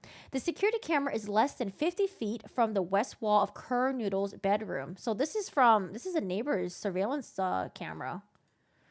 DM said that she opened her door for the third time after she heard the crying and saw a figure clad in black clothing and a mask that covers the person's mouth and nose walking towards her. Jesus, what a close call. DM described the figure as 5'10" or taller, male, not very muscular, but athletically built with bushy eyebrows. The male walked past DM as she stood in a frozen shock phase. The male walked towards the backsliding glass door. Oh, is there a sliding glass door on the second floor? Because her bedroom is on the second floor. So maybe there was an entrance on the first floor, and then there's like a back sliding glass door on the second floor. DM locked herself in the room after seeing the male. DM did not state that she recognized the male. This leads investigators to believe that the murderer left the scene. The combination of DM's statements to law enforcement, reviews of forensic downloads of records from BF and DM's phone, and a video of the suspect video as described below leads investigators to believe the homicides occurred between 4 a.m. and 4:25 a.m. Jesus. Hi, Clint. How are you doing today? How's it going? I have a bunny and I recently gave him a new bowl. It's glass in the middle of the night. He was tossing it around and made such a loud noise. He thought someone was breaking in. Oh, bunnies are so cute. Wait, how big is your bunny? I wonder if he wasn't concerned about the surviving roommates, because if he was dating one of the girls, it would be a surprise for him to be there. I wonder if he wasn't concerned about the surviving roommate, because if he was dating one of the girls, oh no, I don't think I don't think they believe this guy's connected to any of these victims in any way, like in terms of like dating and stuff like that. 3 stories, mistake. I wonder if he wasn't concerned. Queen says yes. How big is your bunny? I have a friend that has like a ginormous bunny, and I didn't realize they get so big, but they're so adorable and very floofy. During the processing of the crime scene, investigators found a latent shoe print. Okay, so we got the sheath that was left behind, DNA on the button of the sheath, and now we have a latent shoe print. This was located during the second processing of a crime scene by the ISP forensic team by first using a presumptive blood test and then AminoBlack, a protein stain, that detects the presence of cellular material. The detective shoe print shows a diamond-shaped pattern similar to the pattern of a Vans-type shoe sole, just outside the door of DM's bedroom, located on the second floor. This is consistent with DM's statement regarding the suspect's path of travel. As part of the investigation, an extensive search, commonly referred to in law enforcement as video canvass, was conducted in the area of the King Road residence. This video canvass was to obtain any footage from the early mornings of November 13, 2022 in the area of the King Road residence and surrounding neighborhoods in an effort to locate the suspect or suspects or suspect vehicle or vehicles traveling to or leaving from the King Road residence. This video canvass resulted in a collection of numerous surveillance videos in the area from both residential and business addresses. I have reviewed numerous videos that were collected and have had conversations with other MPD officers, ISP detectives, FBI agents that are similarly reviewing footage that was obtained. A review of the camera footage indicated there was a white sedan. This must be the white Hyundai. Hereafter, suspect vehicle 1 was observed traveling westbound in the 700 block of Indian Hills Drive in Moscow at approximately 7:26 a.m. and westbound to Steiner Avenue at Idaho State Highway 95 in Moscow at approximately 3:28 a.m. On this video, it appeared suspect vehicle 1 was not displaying a front license plate. What state is this? Idaho. You know, there are some states that like don't require you to display your front driver's license plate. You know, if you're in like Maryland, Virginia, or DC, you get your butt pulled over. But I think like maybe even California too. I think it's so weird that like you can have vehicles that don't have to display the front license plate. But I don't know if this is considered legal or not in Idaho. A review footage of multiple videos obtained from the King Road neighborhood showed multiple sightings of suspect vehicle 1 starting at 3:29 a.m. and ending at 4:20 a.m. These sightings show suspect vehicle 1 make an initial 3 passes by the 1122 King Road residence and then leave via Walenta Drive. Based off my experience as a patrol officer, this is a residential neighborhood with very limited number of vehicles that travel in the area during the early morning hours. Yeah, because I do wonder if this is a neighborhood where, you know, cars commonly drive through in order to like get from like one major road to another major road. But I don't know. Right here it says it's a residential area with very limited number of vehicles traveling that area. Upon review of the video, there are only a few cars that enter and exit this area during this time frame. Suspect vehicle number 1 can be seen entering the area a 4th time at approximately 4:04 a.m. So I wonder at this time if, you know, the alleged killer, if they already had this house, like if they'd have already been to this house before, or if they're just like right now, just like, okay, like let me just choose a house right now. Like did he already canvass it prior? Or if they're just like picking one right now, just like, TN is backplate only. She saw his eyebrows. He stalked the girls. They mentioned a stalker a month ago. He came in after DoorDash. The doors were not locked. Probably checked if they had gone to sleep. I think the stalker thing was a separate. Oh, I forgot where I read that. Was it in this affidavit? I read it somewhere. I think the stalker thing was something separate. See, suspect vehicle 1, unless this affidavit gets to it. I'm only at page 7 right now. Okay. So suspect vehicle number 1 can be seen entering the area a 4th time at approximately 4:04 a.m. It can be seen driving eastbound on King Road.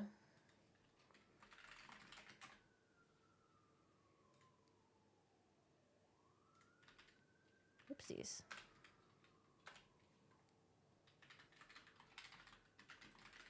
Moscow, Idaho.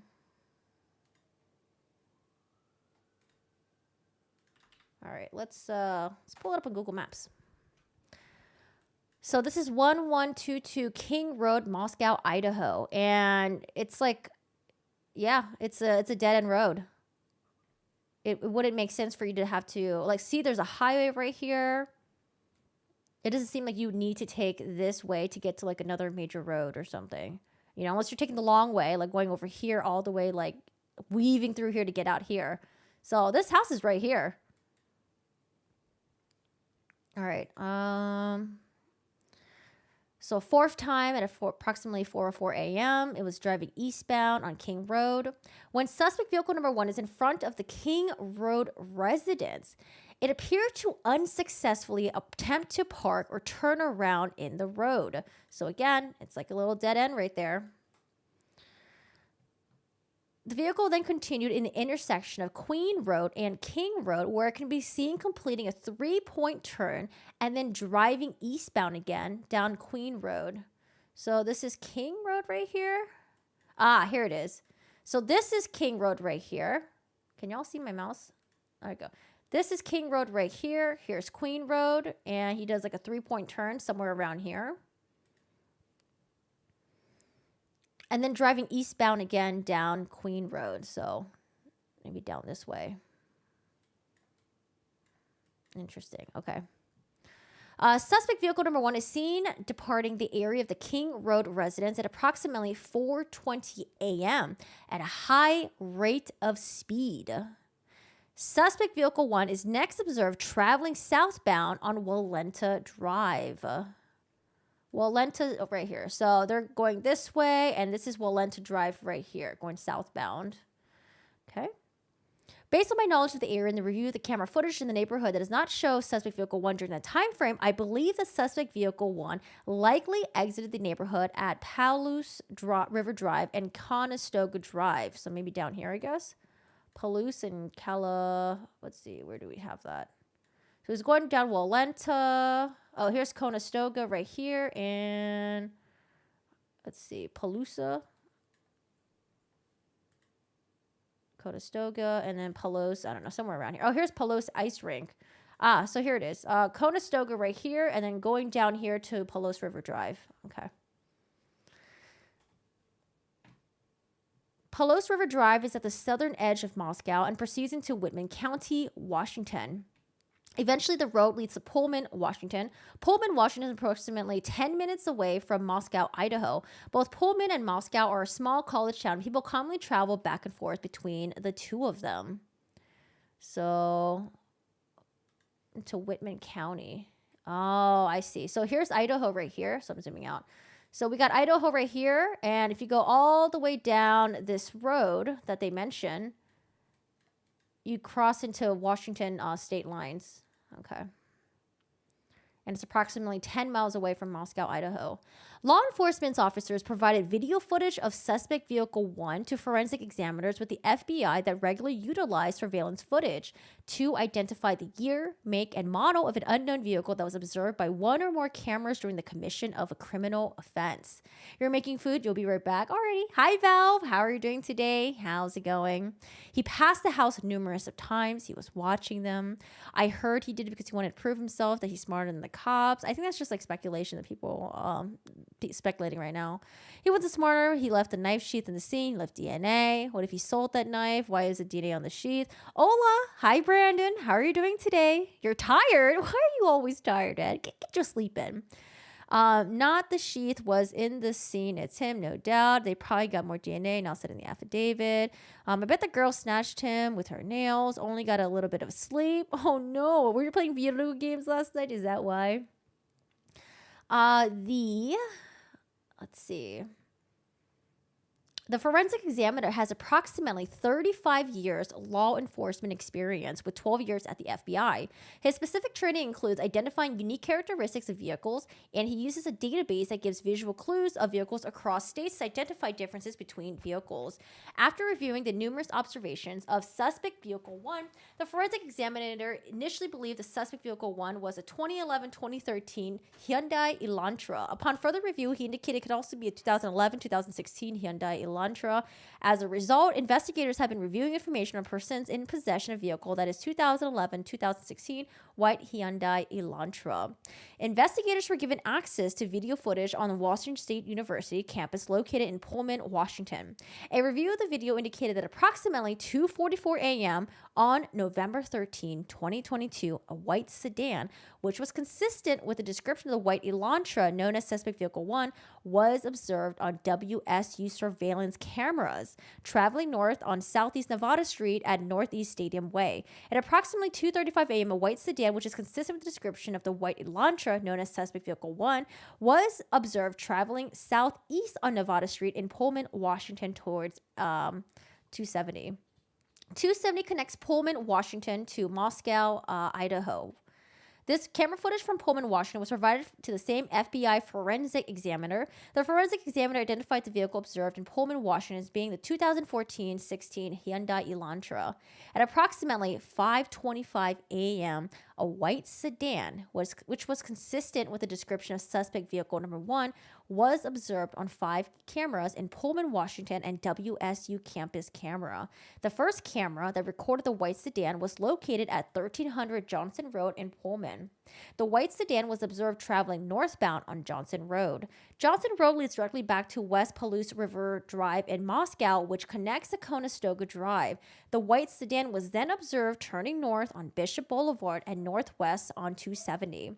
At approximately 5:27 a.m., the white Elantra was observed on cameras traveling northbound on Stadium Way at Nevada Street, Stadium Way at Grimes Way, Stadium Way at Wilson Road, and Stadium Way at Cougar Way. Depictions showing Moscow and Pullman. Depictions showing white Elantra's path of travel, not to scale. So we have the white Elantra seen leaving WSU campus. We have little mini triangles here. White Elantra seen returning to WSU campus. And, this square right here is 1630 Northeast Valley Road. And that little triangle, I could barely even see, but I see a little triangle right there, I guess. Arrows are cameras located arrows are camera locations and indicate vehicle direction of travel. Your brain is hibernating. Hi, Captain Marvelous. How are you doing today? A lot of people who knew him said he would portray himself as smarter than anyone, though we won't know why he did it until a verdict or a confession, or we might not even know at all. Right? There's some cases where you don't even get to find out why they did it, and it really does peeve the public. It's like a 10-minute drive, isn't it? He spent like an hour doing something after the murders. Great point, Comer.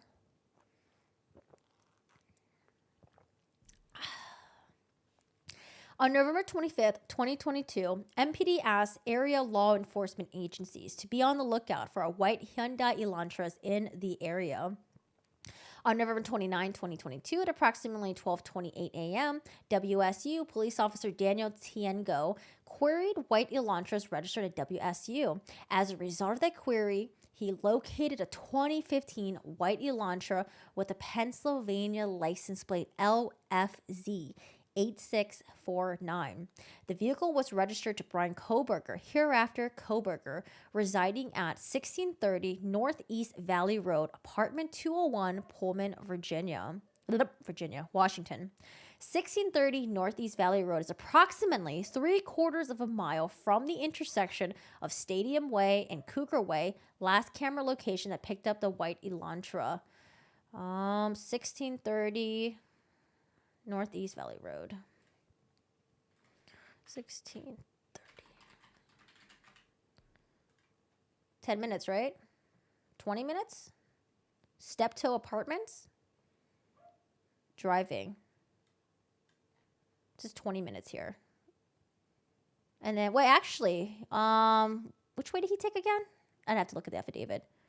Because, like, this is going through the, it's about the same thing. 21 minutes, 20 minutes here. So, where y'all get 10 minutes from? Or was 10 minutes to the campus? People can say 10 minutes. Maybe if you leave now, it's really busy.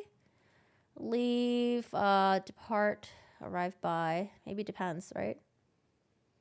So, like, let's do, like, 4 a.m. Let's do, like, 4 a.m. No traffic at 4 a.m. Oh, 20 minutes. Which one get 10 minutes? Oh, they said 10 miles? Oh. Okay. 10 miles, not 10 minutes. Okay. 20-minute drive. So, let's go back here. The last date at approximately 12:58 a.m., WSU Officer Curtis Whitman was looking for a white Hyundai Elantra and located a 2015 white Hyundai Elantra at 1630 Northeast Valley Road in Pullman in the parking lot. 1630 Northeast Valley Road is an apartment complex that houses WSU students. Officer Whitman also ran the car and returned to Kohberger with a Washington tag. I received Kohberger's Washington State driver's license information and photograph. The license indicates that Kohberger is a white male, height of 6 feet, weighs 185 pounds. Additionally, the photograph of Kohberger shows that he has bushy eyebrows. Kohberger's physical description is consistent with the description of the male DM saw inside King Road residence on November 13. So, okay. Further investigations, including a review of Latah County Sheriff's Deputy CPL Duke's body cam and reports, show that on August 21st, 2022, Kohberger was detained as part of a traffic stop that occurred in Moscow, Idaho by CPL Duke. Is this Corporal? Is that what it stands for? CPL? No, Chief Police. I don't know what the hell CPL stands for. At the time, Kohberger, who was a sole occupant, was driving a white 2015 Hyundai Elantra with a Pennsylvania plate LFC 8649, which was set to expire on November 30, 2022. So I forgot, someone in the chat was mentioning that, like, oh, he changed his, like, plates or something like that. But actually, you know what? If it was set to expire and you renew your plates, wouldn't the plates be the same? Or, maybe he decided to register, because these are Pennsylvania plates, right? So maybe he decided to re-register with Washington. During the stop, which was recorded via a law enforcement body camera, Kohberger provided his phone number as redacted 8458. Hereafter, the 8458 phone as his cellular telephone number. Investigators conducted electronic database queries and learned that 8548 phone is a number issued by AT&T. On October 14, 2022, Bryan Kohberger was detained as part of a traffic stop by WSU police officer. Upon review of the body cam report of the stop, Kohberger was the sole occupant and was driving a white 2015 Hyundai Elantra with the Pennsylvania license plate LFC 8649. On November 18, 2022, according to Washington State licensing, Kohberger registered the 2015 white Elantra, so with Washington, and later received a Washington plate CFB 8708. Okay, so that would explain why he has his plates changed, right? Because his old one is expiring. It was with Pennsylvania. He's now like a teaching assistant at Washington, and that's why he decided to register with Washington. So that makes sense. Prior to this time, 2015 white Elantra was registered in Pennsylvania, which does not require front license plate to be displayed. This was learned through communication with a Pennsylvania officer who was currently certified in the state of Pennsylvania. Based on my own experience in communication with Washington law enforcement, I know that Idaho and Washington require front and back license plate to be displayed. Why do they have states that don't require the front to be displayed? Just freaking display it, please. Just do front and back. Come on now. Why not have the front to be displayed? You're doing great. Thanks. Miles versus minutes. Good catch. Takes a village. Gotta learn. Also, new event. You can earn a mercy skin. Wait, isn't the new event not happening until next week or something, right? Shaolin says he needs to get a refund for his college education because he clearly didn't know what he was doing. I mean, it's my understanding that he was studying criminology, but not studying. There's a difference between studying criminology and forensic science, right?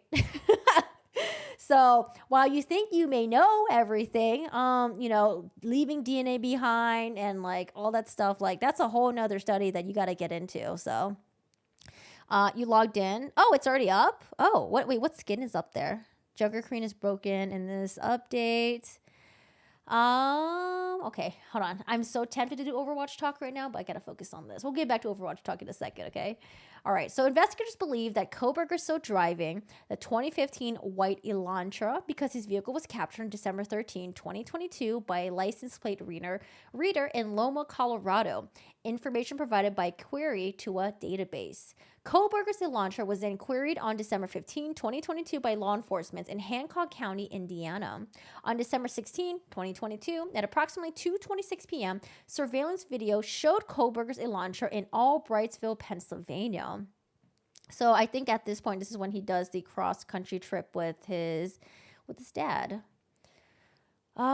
Showed Kohberger in Albright, Pennsylvania. The sole occupant of the vehicle was a white male whose description was consistent with Kohberger. Kohberger has family in Albrightsville, Pennsylvania. Learned through a TLO search and locate tool database query. Based on information provided by the WSU website, Kohberger is currently a PhD student in criminology. At WSU. Pursuant to records provided by a member of the interview panel for Pullman Police Department, we learned that Kohberger's past education includes undergraduate degrees in psychology and cloud-based forensics. Wait, cloud-based forensics. Is that like would that have to do with like cell phone towers and things like that, like studying that? Hold on, what the hell is cloud-based forensics? Let's learn. We about to learn today. Cloud-based forensics, like security. Okay, what is cloud forensics and how is it used? Oh, okay. Just kidding. It's something else. I just thought it meant like things that were like stored in the cloud, like camera footage and stuff like that, or maybe like cell phone towers. Like it's like all. I don't know. Cloud forensics refers to investigations that are focused on crimes that occur primarily involving the cloud. This could include data breaches or identity thefts. Okay, something like that. Anyways, not like the forensic science stuff. Phones, data. Hello. Hi. How are you doing today? How's it going? Based on the information, blah, blah, blah, read that. These records also show that Kohberger wrote an essay where he applied for internship with the Pullman Police Department. What? In the fall of 2022. Kohberger wrote in his essay he had interest in assisting rural law enforcement agencies with how to better collect and analyze technological data in public safety operations. Kohberger also posted a Reddit survey, which can be found by an open source internet search. We covered that last time. The survey asked for participants to provide information to understand how emotions and psychological traits influence decision making when committing a crime. So did he not get participants and he just decided to just do it himself or something? Like, I don't know. Do you remember? I think they talk about this a lot. Like serial killers who committed the crimes, they also had an interest with wanting to be a part of like law enforcement. They wanted to be involved in like investigations and stuff like that. Oh boy. As part of this investigation, law enforcement obtained search warrants to determine cellular devices that utilize cellular towers in close proximity to the Kings Road residence. Oh my God, don't tell me this guy had his like cell phone with him the entire time. Oh God, let's see where this goes. November 13, between 3 a.m. and 5 a.m., after determining that Kohberger was associated with both the 2015 white Elantra and the 8458 phone, investigators reviewed these search warrant returns. A query of the 8458 phone in these returns did not show the 8458 phone utilizing cellular tower resources in close proximity to the King Road's residence between 3 a.m. and 5 a.m. Based on my training, experience, and conversations with law enforcement officers that specialize in the utilization of cellular telephone records as part of investigations, individuals can either leave their cell phone at different locations, before committing a crime, or turn off their cell phones prior to going to a location to commit a crime. Jody Arias, hello. This is done by subjects in an effort to avoid alerting law enforcement that a cellular device associated with them was in a particular area where a crime is committed. So what do you guys think? Do you think he turned off his phone, or do you think he left his phone at home so he would still have like the alibi? I also know that on numerous occasions, subjects will surveil an area where they intend to commit a crime prior to the date of the crime. Oh, did he surveil the area but then brought his phone with him and left it on? Maybe. Depending on the circumstances, it could be done a few days before or for several months prior to the commission of a crime. During these types of surveillance, it is possible that an individual will not leave their cellular telephone at a separate location or turn it off since they do not oh no, did he come by the house a couple times before? Or turn it off since they do not plan to commit the offense on a particular day. On December 23, I applied for and was granted a search warrant for historical phone records between November 12 and November 14 for the 845458 phone held by the phone provider AT&T. Approximately 24-hour proceedings and follows the time of the homicides. On December 23, 2022, pursuant to the search warrant, I received records for 8458 phone for AT&T. Nice. So he got like that day. Awesome. These records indicated the 8458 phone is subscribed to Bryan Kohberger at an address in Albrightsville, Pennsylvania. And the account has been open since June 23, 2022. These records also included historical cell site information, CSLI, for the 8458 phone. After receiving the information, I consulted with FBI special agent that is certified as a member of the Cellular Analyst Survey Team, CAS. Members of CAS are certified with the FBI to provide expert testimony in the field of historical CSLI and are required to pass extensive training that includes both written and practical examinations prior to be certified with CAS, as well as the completion of yearly certification requirements. Additionally, the FBI CAS SA that I consulted with has over 15 years of federal law enforcement experience, which includes 6 years with the FBI. From information provided by CAS, I was able to determine estimated locations for the 8458 phone from November 12, 2022 to November 13, 2022, the time period authorized by the court. Wouldn't be surprised, says Hollow. Interesting. They're interested in joining the kill squad. Not surprising, though. Wait, who are you talking about, Valve? Are you talking about something else? Who was the murderer who was too tall and large? Too tall and large? I didn't know there's such thing as being too tall and large to be a cop. But wasn't like Ed Kemper interested in like law enforcement, or was it a different serial killer? I don't know. I just mushed them all together into one. I always get them all confused. On November 13, 2022, at approximately 2:42 a.m., the 8458 phone was utilizing cellular resources that provide coverage to 1630 Northeast Valley Road, apartment G201, Pullman, Washington, hereafter the Kohberger residence. At approximately 2:47 a.m., the 8458 phone utilized cellular resources that provide coverage southwest of the Kohberger residence, consistent with the 8458 phone leaving Kohberger residence and traveling south through Pullman, Washington. This is consistent with the movement of the white Elantra.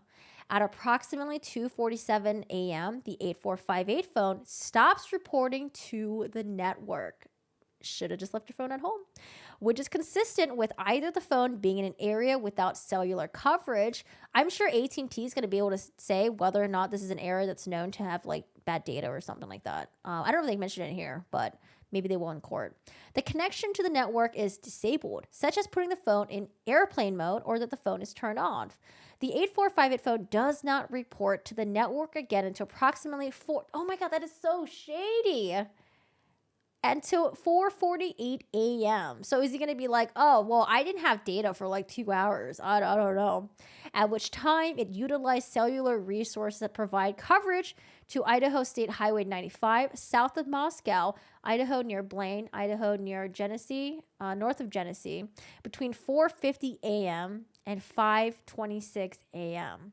The phone utilizes cellular resources that are consistent with the 8458 phone traveling south on Idaho State 95 to Genesee, Idaho, then traveling west towards Uniontown, Idaho, then back into Pullman, Washington. I wonder what his alibi is going to be.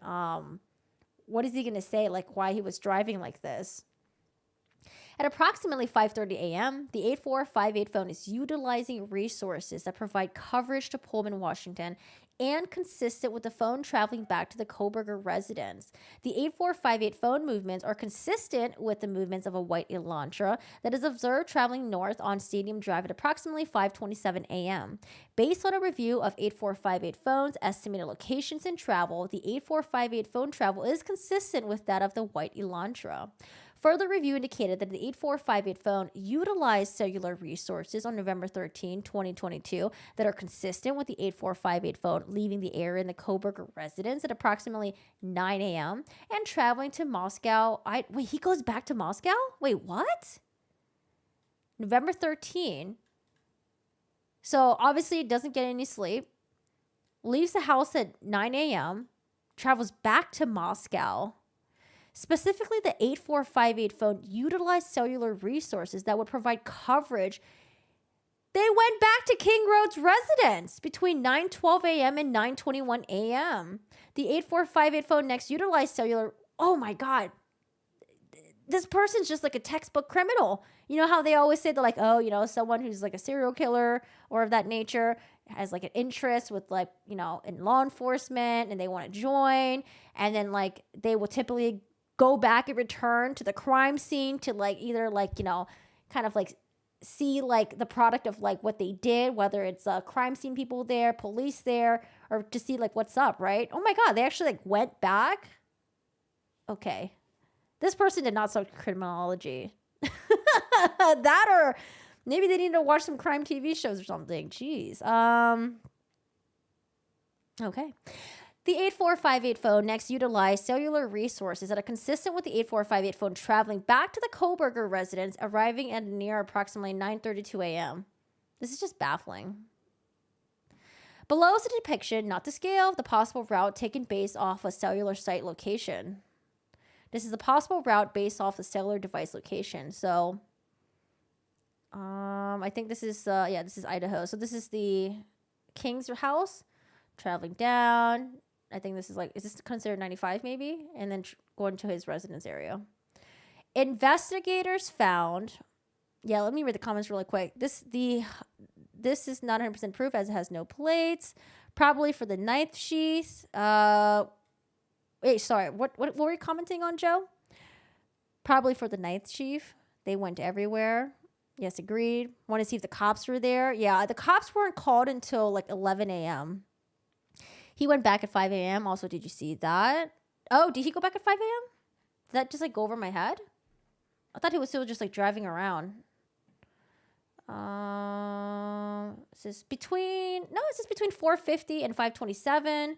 The cell phone utilizes resources that are considered with the phone traveling south on Idaho to Genesee, Idaho, west towards Union, Idaho, then back to Pullman. No, I don't think so. All right, so investigators found that the 8458 phone did not connect to the cell phone tower that provides service to Moscow on November 14, 2022, but investigators do not believe that the 8458 phone was in Moscow on that date. The 8458 phone has not been connected to any towers that provide service to Moscow since that date. Based on my training experience and the facts of the investigation thus far, I believe that Kohberger, the user of 8458 phone, was likely the driver of the white Elantra that is observed departing Pullman, Washington, that this vehicle is likely suspect vehicle number 1. Additionally, the route of the travel of the 8458 phone during the early mornings of November 13, 2022, and the lack of the 8458 phone reporting to AT&T between 2:47, 4:48 a.m., is consistent with Kohberger attempting to conceal his location during the quadruple homicide that occurred at the King Road residence. On December 23, 2022, I was granted a search warrant for Kohberger's historical CSLI from June 23, 2022 to current prospective location information and a pen register trap that is traced on 8458 phone to aid in efforts to determine if Kohberger stalked any of the victims in this case prior to the offense. Oh, okay, so we're going to get to the stalking part. Let's see. conducted surveillance on the Kings Road residence, or was in contact with any of the victims associated before or after the alleged offense, any location that may contain evidence of the murders that occurred on November 13, 2022, the location of the white Elantra registered to Kohberger, as well as the location of Kohberger. On December 23, 2022, pursuant to that search warrant, I received historical records for the 8458 phone from AT&T from the time the account was opened in June 2022. After consulting with CAS SA, I was able to determine estimated locations for the 8458 phone from June 2022 to present, the time period authorized by the court. The records for the 8458 phone show that 8458 phone utilizing cellular resources that provide coverage to the 122 King Road on at least 12 occasions. 12 occasions prior to November 13th. Oh, man. I think Kohberger's going to be like, I knew those students. I'm friends with one of them. I went over there. We hung out.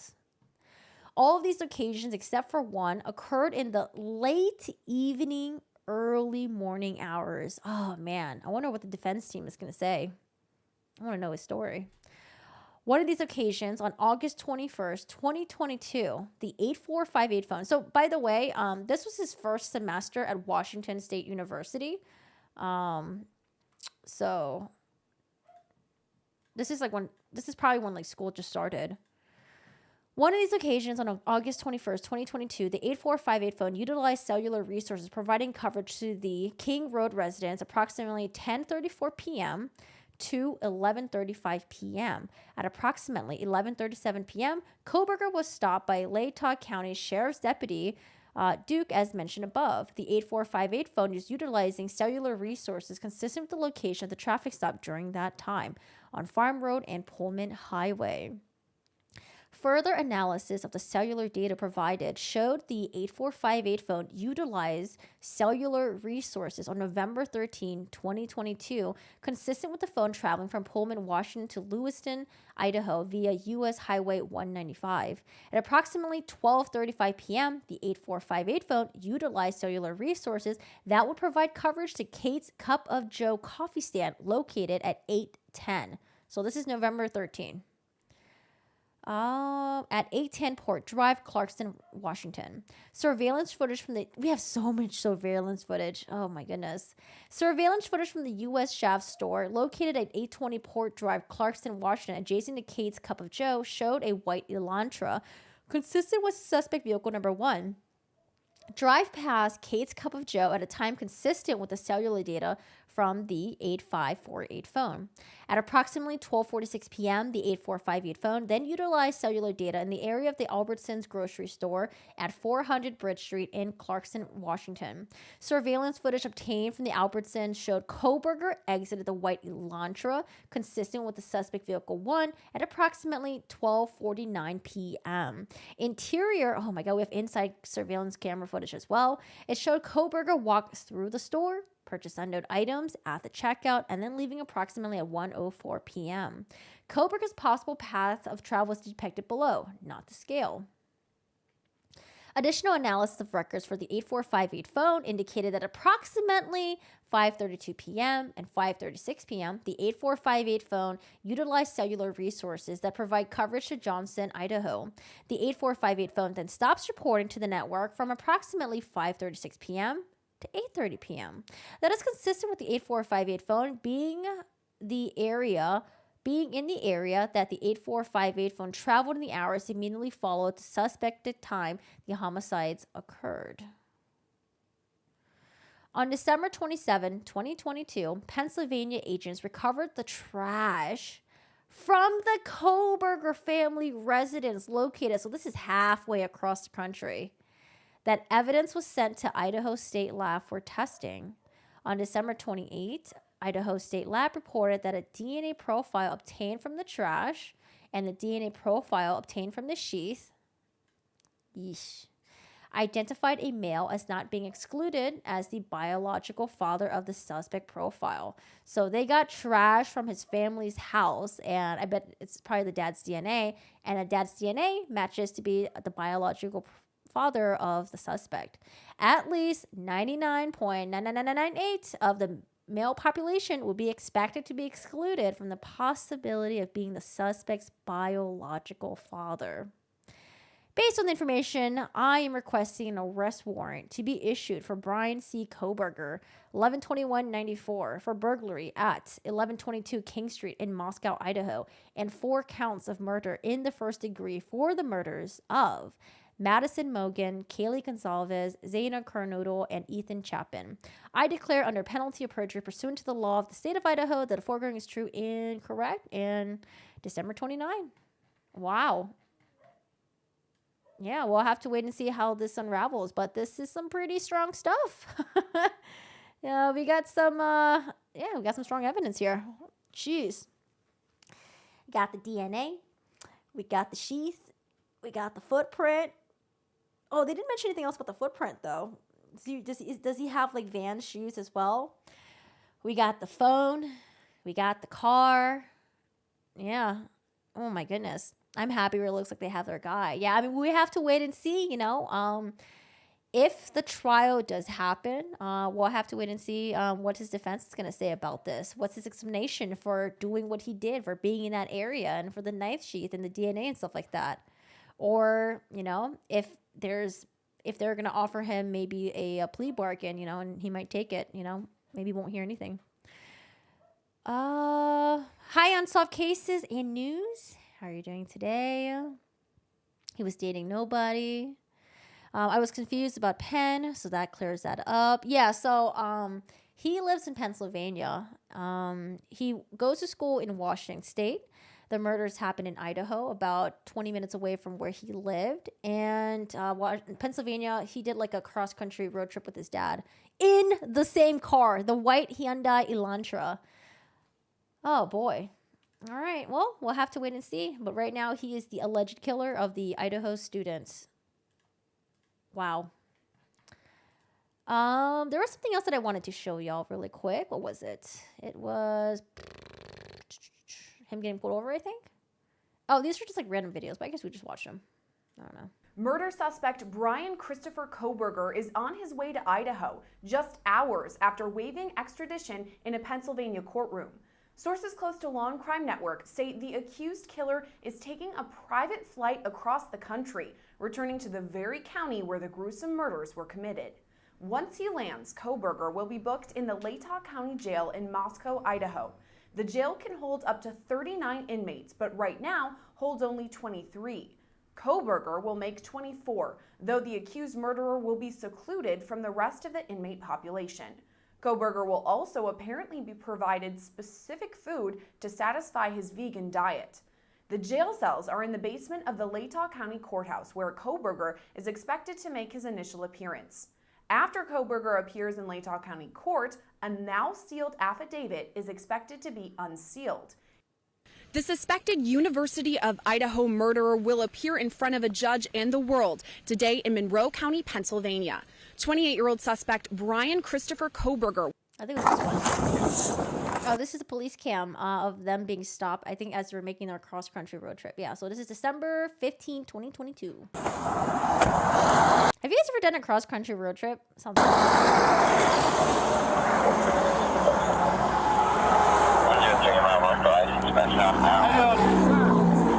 State police got your license and registration. I stopped you, man, when you were driving by me there. You're a little too close to back that semi. Oh, was this when he was stopped for tailgating a little bit? You in the back of this trailer. We're about one car in 10 miles an hour. So there, you're a little too close to back that semi. We're about one car between you in the back of this trailer. We're about one car in 10 miles an hour. So we're going 60 or 70 miles an hour. We're about 6 or 7 cars.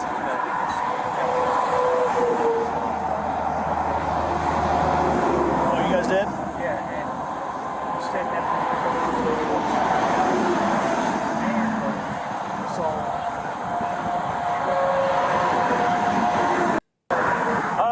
That trip. Thank you, sir.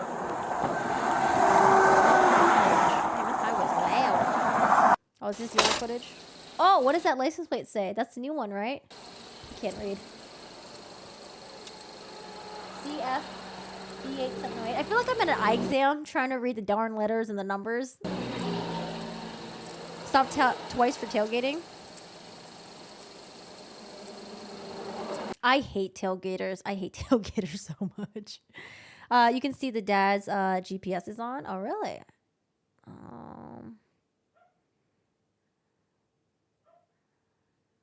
Like right here? Oh, the dad's phone. Look at his angry looking face. Dad takes a plane to Idaho. Yeah, they both drive from Idaho. He could have just taken a plane to Washington. I wonder what the dad knew, to be honest. You know, it's possible that the dad didn't know anything and like he just wanted to take like a cross country trip with his son, you know? Go off the state, you got your license and registration with you. I don't really want to say anything about like accusing his family or anything until like something comes out about it. I stopped you, man, when you were driving by me there, you were a little too close to back that semi. About one car. But yeah. Oh, I think that's all we got so far. Was there any anything else? I don't think there's any other videos because all these other videos are just old. This is the stop. This is them talking about the Reddit post, which we talked about last time. Depends on how close Idaho airport was compared to Washington. Joe thinks the dad is clueless. Yeah, I mean, we don't know. We don't know right now. The family of Maddie, Kaylee, Ethan, and Xana must be devastated beyond belief. Yeah, I can't imagine having... I think that's like probably one of the worst things to have happen to you, to have someone that you love to be murdered in such a disgusting way. And especially when it's your kid, you know? Like, you spent, like, what, like 18 plus years raising your kid.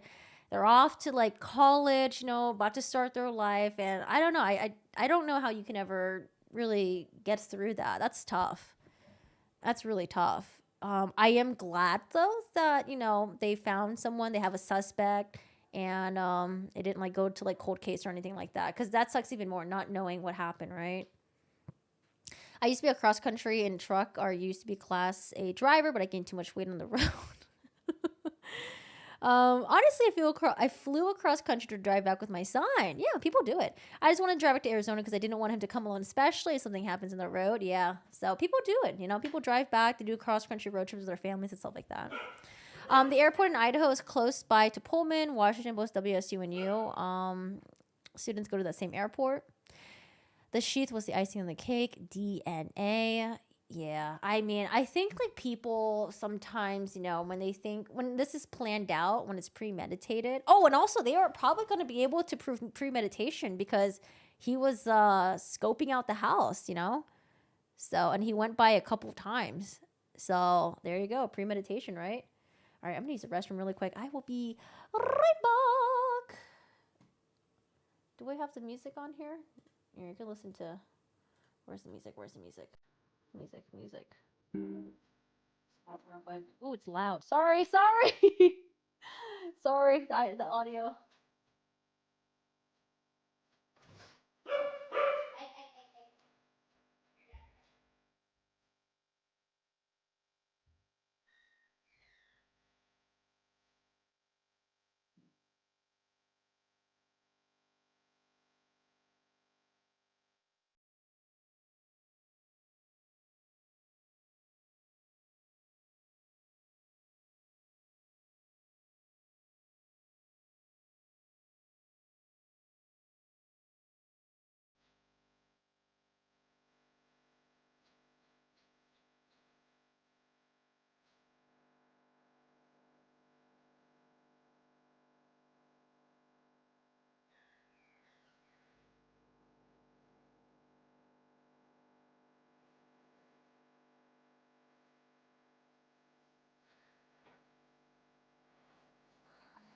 Was Bryan Kohberger a DoorDash employee?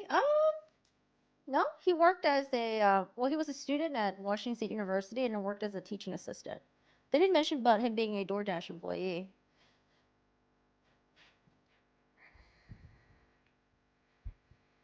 Hi, Elron. How are you doing today? Ed Bundy. Cell phone Towers must have picked up his phone. Though Shirley. Hello. How are you doing today? What's going on? Yeah, so that's the update that we got so far. We'll wait to see. They're gonna go back into court on, what did she say, January 12th, right? So that's about like a week from now. So we'll see what happens there. Oh, hold on a second. What else? There's something that popped up that I like caught my interest for a second. What was this? Doctor lost license over this TikTok. I'm kind of curious. Can we watch the Tozy video really quick? Because there's been some very interesting TikTok stuff going on. I mean, I don't know, man. There's some really weird shit happening on TikTok as well. But this was his doctor lost license over this TikTok, and I kind of want to watch it. Do you guys already know about this? Hi, Rikta. How are you doing today? Welcome back. We just finished reading the affidavit, and, well, we got the sheath, the knife sheath was left behind at the crime scene. They found male DNA. That male DNA matched the trash all the way in Pennsylvania. It was a DNA that they found that would match to be like the father of the suspect, and it's like 99.9998% like solid. 99.98% like match. Sorry, my brain is like fried right now. What else is there? Oh, they have the cell phone towers pinging where the cell phone was. They have surveillance footage and like just regular like camera footage of like the car. So yeah, the van life TikTokers are beefing. Are they still beefing? From what I've heard, the TikTok beef is with the van life is like people glorifying van life, and then the other group of people that were like, "Hey, I did this van life thing. I sold everything. I spent all my money buying this van, and it's not as glorious as you think it is. Like you imagine, like, oh, I'm spending nights at like state parks, sleeping underneath like the black sky, stars and stuff like that. But like most of the time, people are like, yeah, no, we're actually just sleeping at like Walmart parking lots because we don't get kicked out of there. Oh, actually, after I watch this TikTok thing, I do want to show you guys this really creepy thing. I don't know how women do the solo van life thing. Like, I would be too scared because there are some people out there, and like if they knew you were out by yourself and you're in the middle of nowhere, possible no cell phone, it's like, I don't know, man. Like that to me is just like really scary.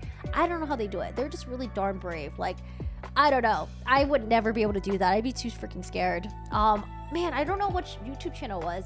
There's a YouTuber who does like the van life thing, like single female van life, or sorry, solo female van life. And she went to this area, and there was this guy that like kept coming up to her. And initially it seemed like the guy was just being, talkative, nice, trying to be helpful. But then he starts saying things like, oh, if you want, you could come like shower at my place, but don't worry, I'm not weird. My wife is there. And it's like, just like weird stuff like that. It was just so creepy. And then like he went away and then like came back and was like being so fucking off. And I'm so glad that she caught it on camera. Oh my goodness. Jesus. Well, the van life killed the last girl with her boyfriend. The van life didn't kill her. The boyfriend killed her. You're talking about the Petito case? Hi, Yuzai. How are you doing today? I mean, honestly, for me, I'm just a very, I don't know. Like, that to me just doesn't really sound fun. Solo female van life. Like, nah, I'm good. Trust no one. The cake is a lie. No, not the cake. But I love cake. Hollow says that I watched Montana Dana. She has been finding her own, except when she was working with the Shea Tarts, but she got away from them. Oh, I have no idea who that is. I wish I could find the YouTube channel. She was like doing the van life thing, and this really creepy guy came up to her, and like, oh my goodness, I felt so bad for her. Is anybody watching? Okay, let's watch this video, and then I'll try to find it. But let's watch this. It says Doctor lost license over this TikTok. This is a video by Atozi.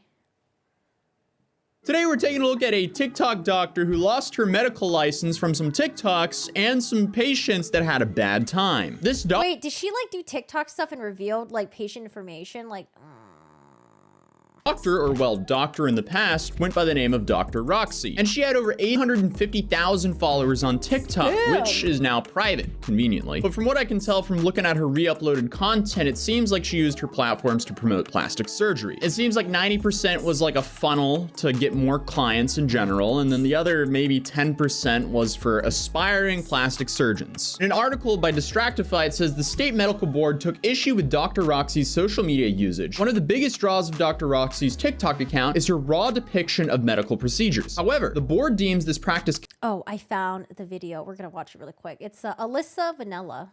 careless and dangerous, with records stating her focus was often on the camera instead of the patient. According to the board, Dr. Roxy's consistent documentation of cosmetic procedures poses a severe threat to patients and the public. Now that's horrifying, the thought that your procedure.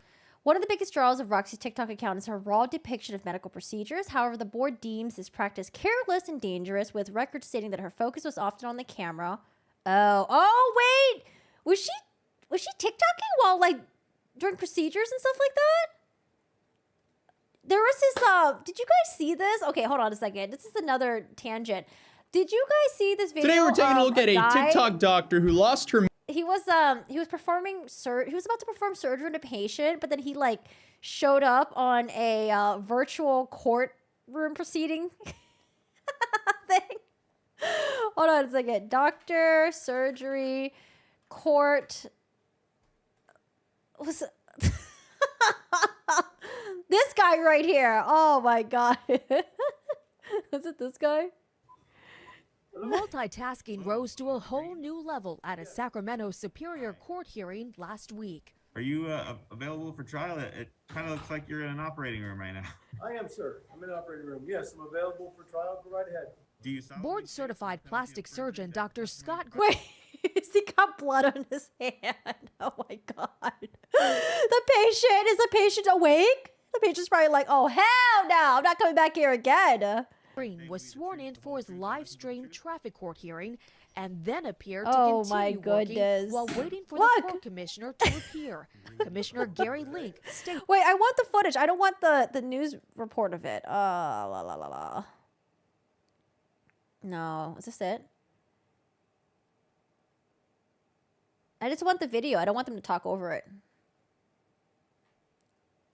Maybe this one. Yes. Hi. Are you available for trial? It kind of looks like you're in an operating room right now. I am, sir. I'm in an operating room. Yes, I'm available for trial. Go right ahead. Okay, let me just briefly advise you that the proceedings right now, they are being live streamed on YouTube. That's because traffic trials are required by law to be open to the public. Since we're limiting, Mr. Monroe was previously sworn in, so she won't be taking the oath right now, but I'll swear you in. Do you solemnly state under penalty of perjury that the testimony you provide today will be the truth, the whole truth, and nothing but the truth? I wonder if he forgot about this. He was like about to go into surgery, or I don't know if he's in surgery or about to go into surgery, but it looks like he's like kind of in the middle of the surgery because there's like blood in his hands. Maybe he forgot about it. His assistant was like, oh shoot, Dr. Green, you're supposed to be in court right now. It's like, just come on in, bring the camera over here. Just film me really quick on my phone. All right, so we're waiting for the judge to enter the room. The guy's like, well, let me just multitask and do some surgery stuff, right? Look at this multitasking right here. Anybody hear me? The judge is here. The judge is like, what did I just get myself into? Yes, sir. Officer Monroe, Mr. Green, Elizabeth Ramirez, is she part of this case? Yes. Oh, people are just coming in. What I'm looking at Why is there so many people here? What happened? What did he do? is Scott Run a red Douglas light? Green's case number 20 TRO 95795. I believe Officer Monroe is present on this case as well. So unless I'm mistaken, I'm seeing a defendant that's in the middle of an operating room appearing to be actively engaged in providing services to a patient. Is that correct, Mr. Green? Yes, sir. Or what should I say, Dr. Green, but I don't know that. Okay. That's okay. I do not feel comfortable for the welfare of a patient if you're in the process of operating that I would put. Wait, is he a plastic surgeon? Oh, he's a plastic surgeon. Put on a trial, notwithstanding the fact that the officer's here today. What's, So I have another surgeon right here who's doing the surgery with me, so I can stand here and allow them to do the surgery also. Not at all. Okay. Anyways, I just thought of this. Okay, let's go back.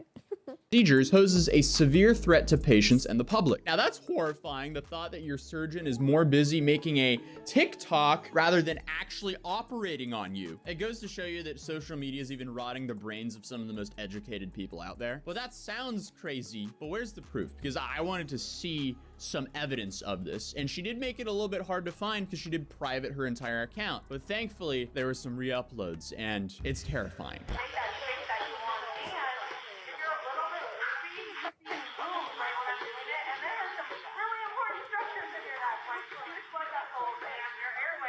What? The article wasn't even exaggerating. Her focus I mean, if you were doing it, you know, but she's like, la la la la la la la la la la. wasn't even on the patient. It was all on the camera pretty much. This video makes it seem like her TikTok content is more important than her own patient's life. And I feel awful for the person who's being operated on here, but she actually reacted to this clip here. So that was me. Back in July this year at Roxy Plastic Surgery in Columbus. That is Dr. Roxy. This is the patient right here. Oh my goodness, dude. Her's probably seeing that TikTok. She's probably like, what the fuck? Dr. Growy.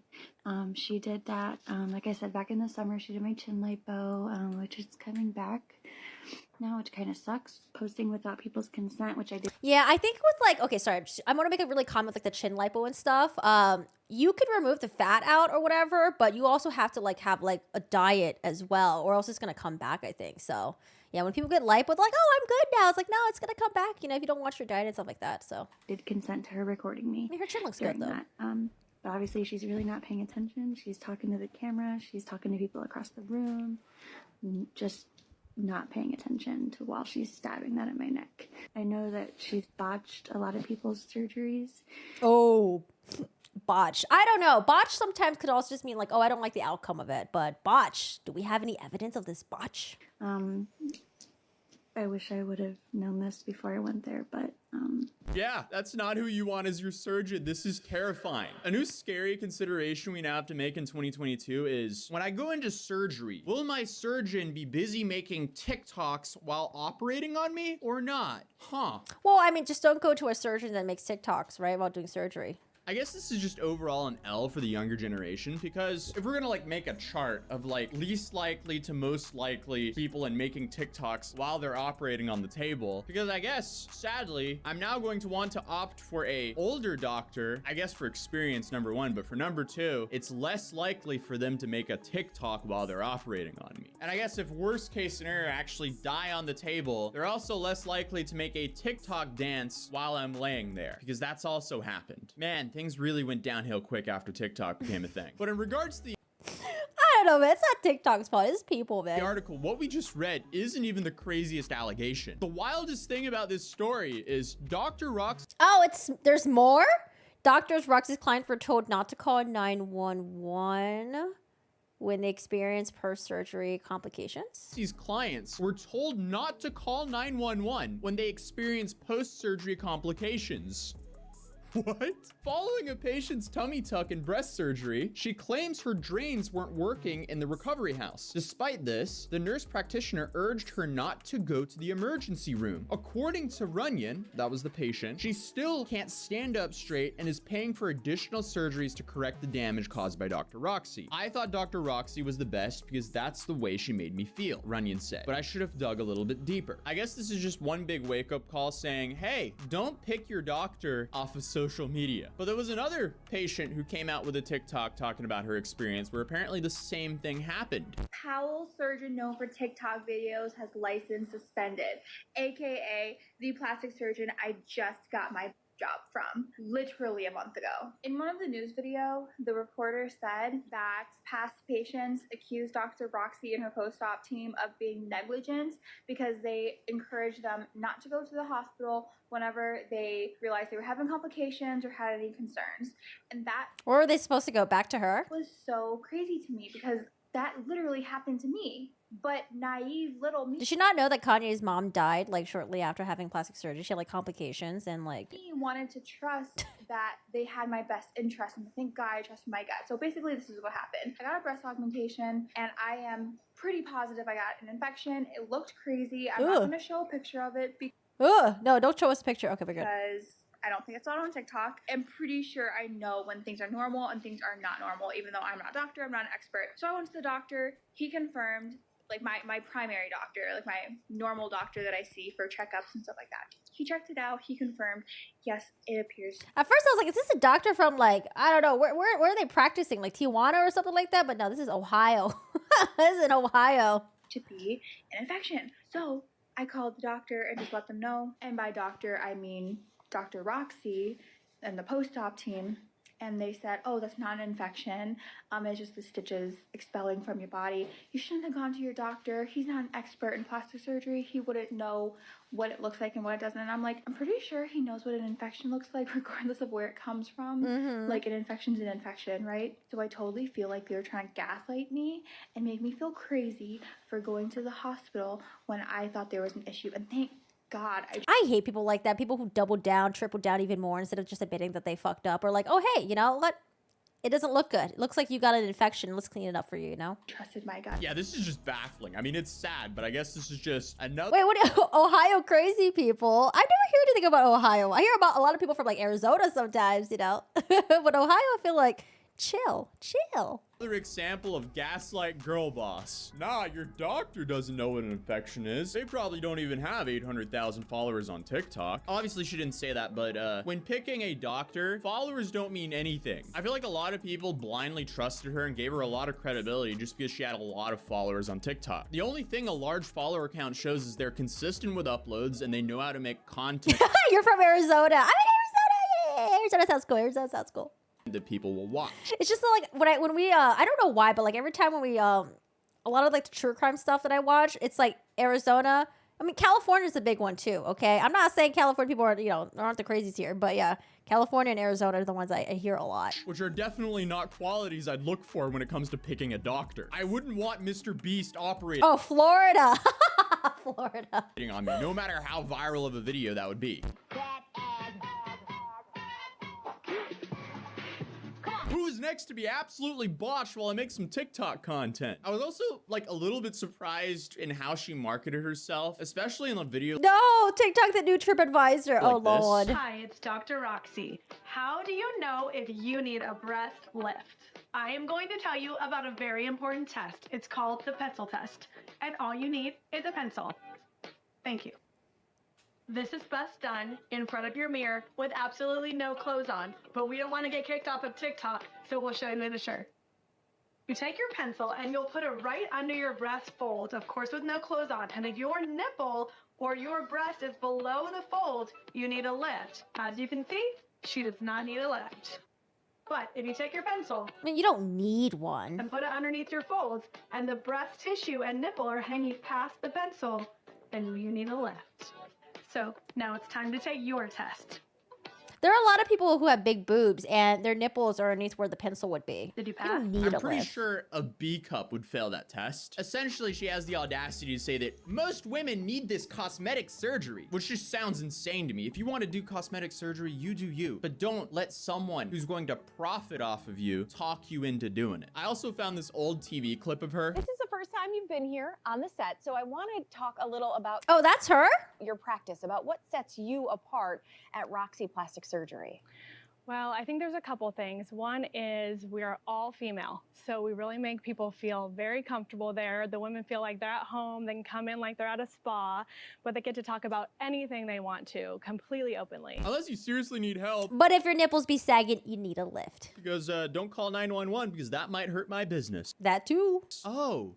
You almost lost your life? Don't forget to leave a 5-star review. Overall, this is just insane, but what are your thoughts? Let me know in the comments down below, and I'll see you guys in the next video. Lord. Okay. All right. Well, we watched that already. Breathe in, breathe out. I think, wait. Before I go, I want to show you guys the creepy van video. Oh my goodness. I have to show you this girl's video. It popped up on my feed. I don't even know why, because I don't even watch like van life stuff. Actually, no, just kidding. There's this one channel that I watched. She was doing finance and she'd like turn to like van life, but maybe that's why it appeared on my feed. I want to watch this. It's so creepy. I feel so bad for her. Oh my God, the anxiety that she must have felt. Like, oh gosh. Okay, so this is Alyssa Vanilla. She does van life. I don't know if she still does though. Let's see. Is she still posting van life stuff? Yeah, she is. Okay, van life stuff. Nice. All right, cool. But this video freaked the fudge out of me. So you have a guy mountain up there that is watching you with binoculars. So the guy is saying, you have a guy over there watching you from the mountain in binoculars or with binoculars.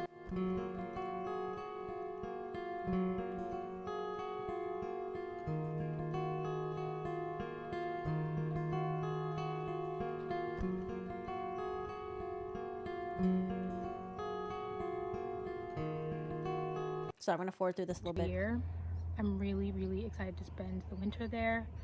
But right now, it's pretty much 100 degrees. In fact, next week it's going to be over 100 degrees every day there. Like, this looks fun. This looks cozy. Oh, hell no. I'm scared. And I'm just testing to see if I can handle it. Currently, I think it's like 96 degrees, and I'm parked. Oh, 96 degrees. Oh, my God. You can kind of see by the shadow in front of a tree. Hey, she looks good at 96 degrees, though. 96 degrees, I'd be like red and stimpy, sweating all over, looking all nasty and stuff. The one tree I found in the desert, thank God. If there was on a tree here, I don't think I would make it. It's really hot. I also kind of just needed some space to myself. I've been, oh my God, I'm getting bit by fire ants. What the hell? Oh, fire ants! Dude, I was like, what's stinging me? Ouch! That's crazy. Where did that come from?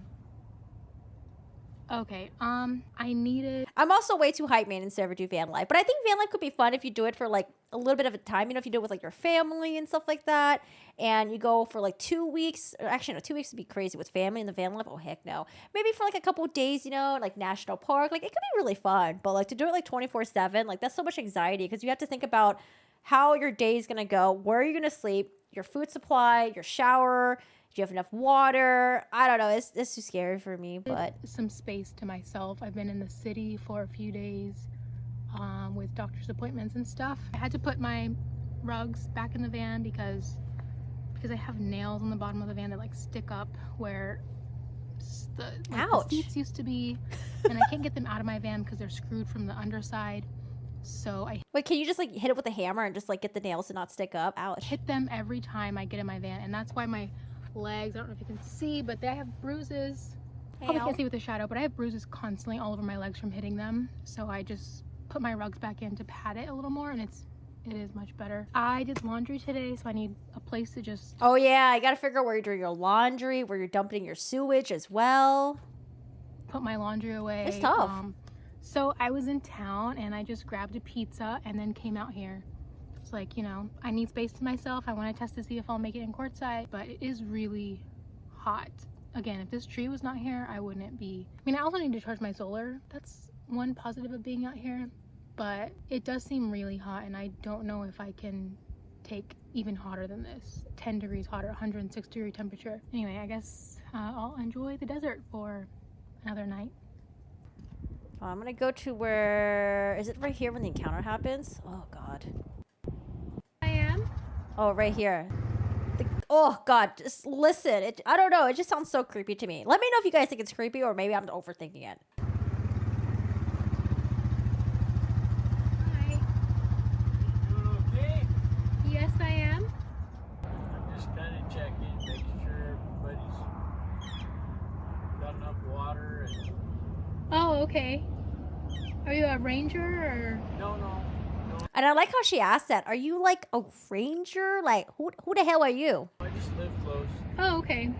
So I kind of come out and check, make sure, because I know there's a lot of people that come out here that don't have a lot. I'm fine right now. I don't. Yeah, so right now it sounds like a friendly conversation. It sounds innocuous. They're just like checking around, you know, and I would get it. You know, if you live nearby and you have like van people like staying on the plot, you kind of want to know if they're like crazy or not, I guess. You just want to make sure you're safe. So, I mean, I get it. Right now it sounds like a normal conversation. I don't know if I'll stay here, but I just wanted to check it out and see.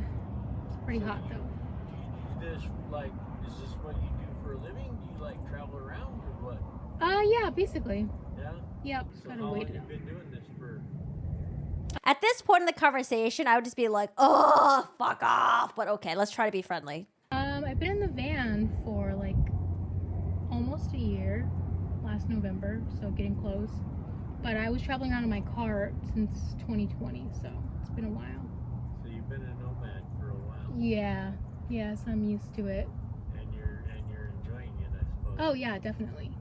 All right, well, just so you know, so you're not worried, I drive by when I'm here. I actually work in Colorado. I live here, like a mile and a half from here. Okay. And so I kind of drive through when I'm here, just checking on people, making sure they got water, got what they need. Cool. It's like, oh, that's so nice. You're making sure we have water. Okay. But I feel like, you know, your stay here is a little bit, you know, it's a little bit overdue. So if you do stay, I'll see Overwhelmed. you again, but that's all I'm doing. All right. Nothing spooky. Okay. Well. I had shit stolen from my house. It's like, oh, okay. So someone stole stuff from your house, and you just want to make sure that we're not criminals, Years okay? ago. So 2 years ago, I started doing that. But it was 2 years ago. Did you call the cops?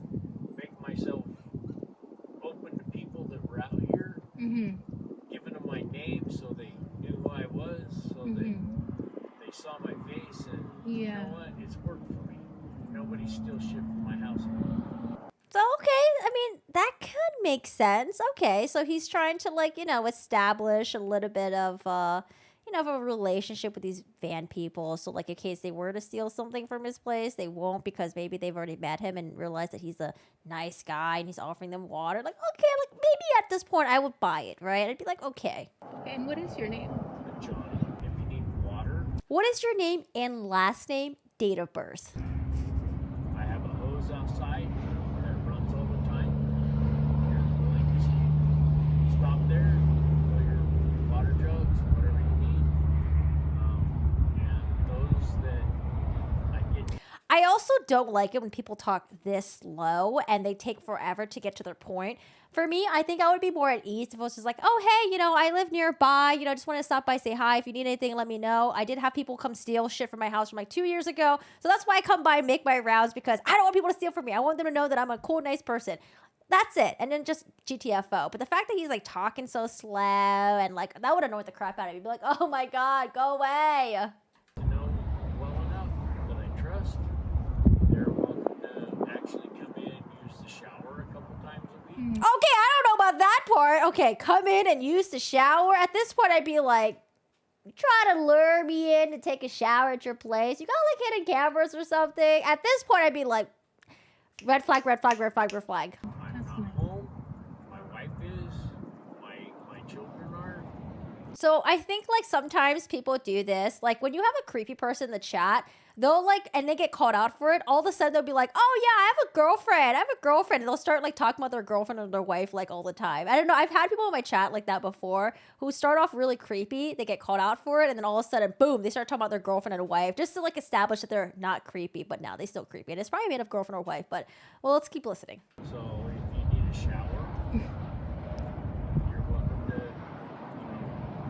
No, right here is where it crosses the line. If you need to take a shower, you're welcome to come by. Oh. Probably would work better since you're a female. It would probably work better if you came by while I was there a couple of times. No! GTFO! GTFO! Get out of there! Probably would work better since you're a female. It'll be better since you're a female. Make sure that I'm home because I gotta be there while you take a shower naked. Oh! If you came by while I was there a couple of times, just so my wife gets to know you, so she doesn't think there's something stupid going on. Right. But you know, if you need a shower or something, that's not a problem.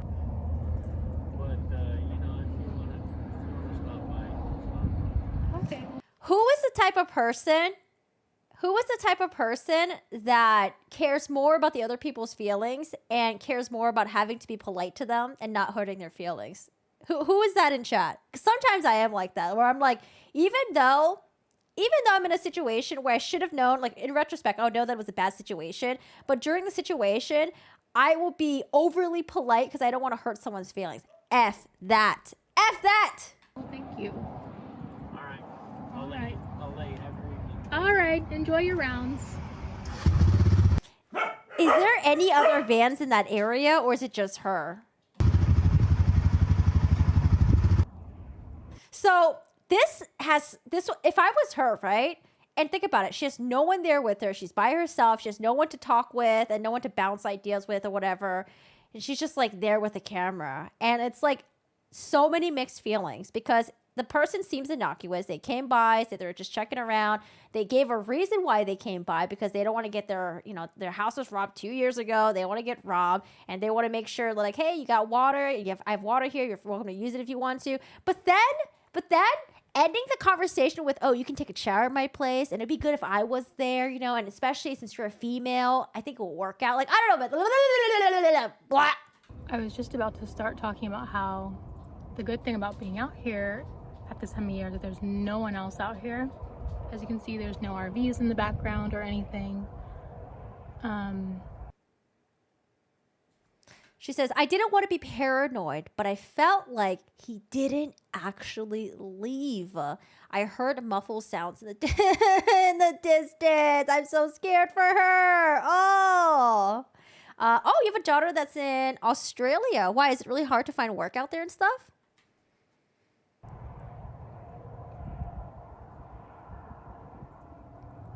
But as I was filming, I heard an ATV approaching, and it was getting closer and closer.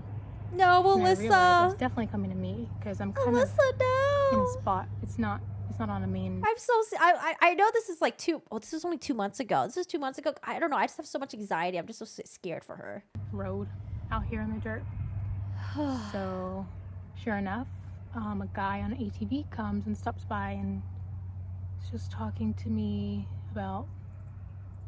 He says that he makes rounds out here and makes sure everybody has water, I guess. So I think at this point right now, she's trying not to overreact, and she's probably like, okay, like maybe I'm overreacting, maybe everything's okay. She's trying to like normalize everything. Maybe this is like, maybe what he's doing is normal, and she's trying to make it sound like it's not creepy. Like, this is what people do, right? When something bad happens to you or something really weird happens to you, you're like, you know what? Maybe it wasn't a big deal. Maybe I'm just overreacting. Maybe it's me. Me. Just blame yourself. Oh.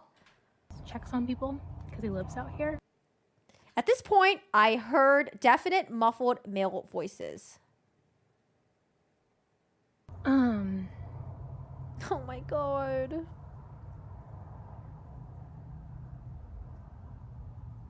Just look at how uncomfortable she looks right now. I decided to finish my laundry and leave. Man, I wouldn't be folding the damn laundry. Throw that shit in the trash bag, GTFO. That's so scary. You don't need to fold your laundry. No one's gonna know if it's wrinkly anyways. No one cares.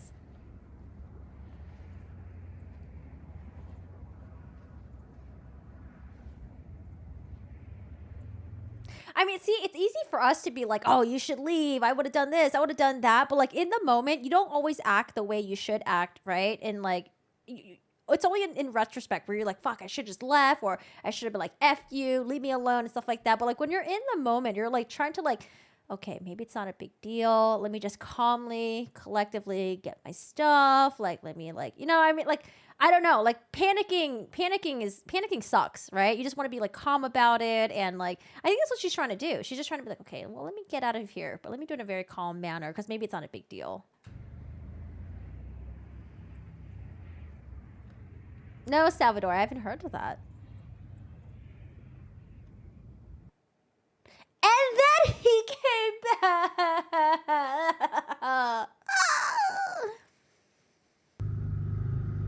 I think we get to see his face this time. Hi. She's like, hi. I'd be like, boom, boom, boom, boom. Close the damn doors. Hey, Hi. so you have a guy Uh-huh. on the mountain up there that is watching you with binoculars. Oh my god. Ah! Is he trying to make her panic and be like, but don't worry, I'll save you. I'll save you from the guy that's watching you with the binoculars. Oh my god. It's clearly you just being a creep. Okay, well, that's unnerving. Well, I guess I won't be staying. Well, it's not that you can't stay. Just, I'll be honest with you. Yeah. The other side of the mountain is safer. Really? Yes. Oh, he wants her to go to the other side of the mountain. She writes in the notes right there, the other side of the mountain is a lot more open and exposed. Okay. He's driving a older Dodge pickup. And he told me he comes out here and offers water. Uh-huh. Wait, aren't you the one that's offering water? to people, but Just like how you offered water to me? Okay, okay. I would stay away from him. He told me he parks up there and looks around to see who might need water, who might need this, who might need that. And I was like, I turned and looked and went, well, her fucking camper is right in the open. Yeah. So did you catch him watching me, or did he just tell you that he was watching me? When I pulled up, he had his field glasses up, looking this direction, and I was like, I'd be like, okay, I'm going to call the police right now. You have his information, right? You have the description and everything. I'm going to call the police right now. I'm going to report this. Let's report this together. what are you looking at? Yeah. Well, I'm just looking to see if there's anybody that needs water. So anyway, he's, you see that white truck? Subtly try to move the camera so I get his face. Is there a white truck over there? Underneath the tree? I'm right in the tree view, so... All right, come out here and I'll show you. Yeah, come out here into my ATV and I'll drive you up there. Just so you know. Yeah, it's also just odd that there's not really anybody out here. Get a good description. She said there's like no one out there. Of that truck? It was a white truck. It's white and burgundy. Honestly, I'd move to the other side. So, I mean, I did want to stay because it's nice out here and it's quiet, but if there's somebody watching me, then obviously I don't think I should stay out here at all. Maybe he was trying to purposely scare her. Because, you know, maybe when he did get robbed, he's like, you know what? F these van life people. I'm going to scare them off the property. Well, that's fine. That's your choice, too. Yeah. I continue to fold my laundry, breaking eye contact and putting my things away so he knew I was leaving. What I was unaware of until I watched his footage was how long he was staring at me in his disturbing body language. That really sucks. It was really nice out here, but well, at least I got to put my laundry away. It's always easier to do housekeeping out in the open rather than in the city somewhere. Yeah, because this could completely be innocuous, but as a solo female, man, this is kind of scary. So just got the red flags. My laundry, and then I'll probably have to leave, but that's okay. She's so nice too. She's like such a nice person. Oh God. He's like, so you gonna leave or what? Oh my God. Oh, is this when this is when she's folding her laundry. So she's probably turned around from him and she's folding her laundry right now, like trying to GTFO. Man, don't fold the laundry, just put it in the trash bag.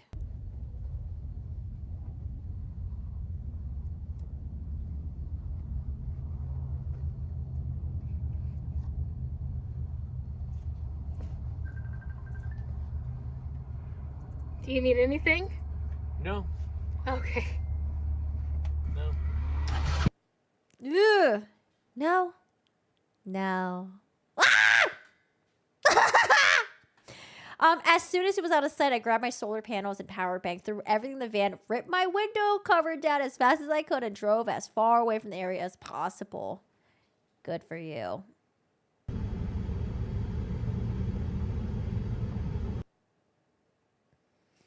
I just drove as far as I could away from the desert BLM land.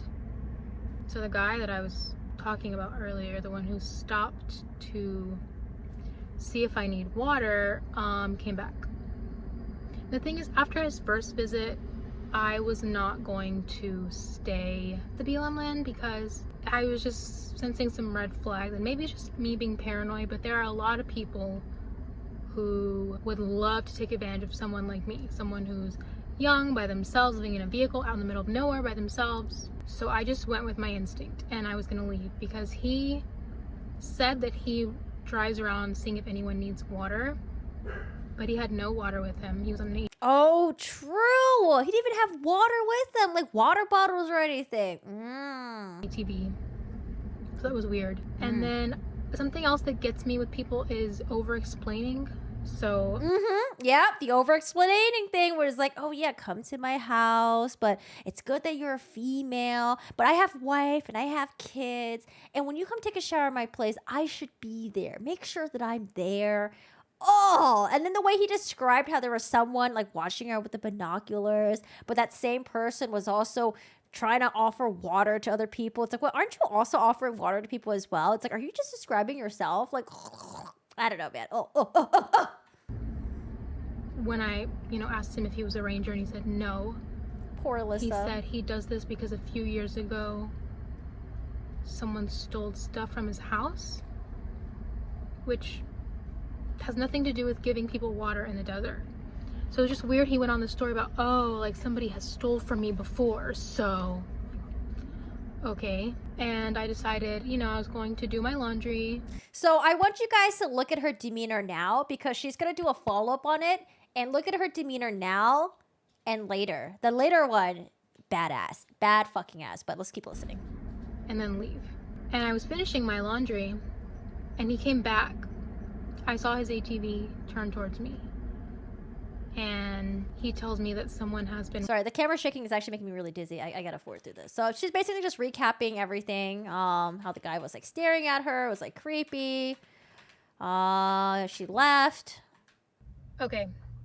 I love her energy here. I love this energy. My reassessment. Fuck that guy, dude. The more I thought about it, the creepier he got. Like, serious Ted Bundy vibes. Serious Ted Bundy vibes if Ted Bundy was not charming and bad at lying. Oh, I mean, just order whatever.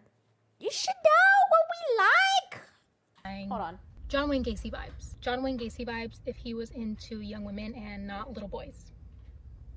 The fact that he said he offers people water, but he had no water with him. And then the fact that when he came back, he said that someone was watching me. And then I asked, did you catch him watching me, or did he tell you he was watching me? The answers and were he vague. said, well, when I drove up to him, he had his viewfinder out. And then kept telling me, you need to get a good description of that truck. Look at that truck. He was like, that guy claims that he gives water to people who need it, but I don't think so. How could you tell if somebody needs water just by looking at their camp?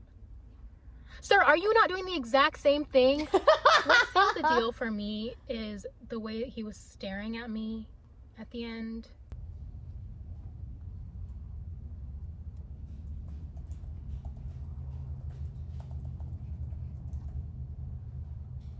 He also kept trying to get me to park on the other side of the hill, which is a lot more open. Personally, I think that he was going to try something and frame whoever it was in the truck for it. What he was going to try, I don't really know. There are multiple options. So we got 3 possibilities right now that pops in my mind. He could just be a really nice person, but really effing awkward. 2, it's possible that he did have some, bad intentions, okay? He had some bad intentions, and maybe he is some sort of, like, really creepy dude that was trying to do something. And, fuck, I forgot what 3 was. What was 3? Let me listen. I forgot what 3 was. But I tell you what, if you think that I am some young, naive, helpless woman living in a van, fuck around and find out. I am full-blooded Texan, raised by 2 military parents. And I'm pretty sure Arizona is a stand your ground state, so that's all I'm gonna say about that. Anyway, that definitely stressed me out, so I'm going to try to climb all my worries away. Oh, but she definitely learned from this experience, though.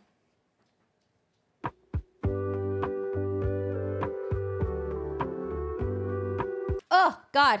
Okay, sorry. What were the 3 things again? Bye, Joe. Have a good one. Go follow me on Twitch if you want. If you're new here, guys, don't forget the like button.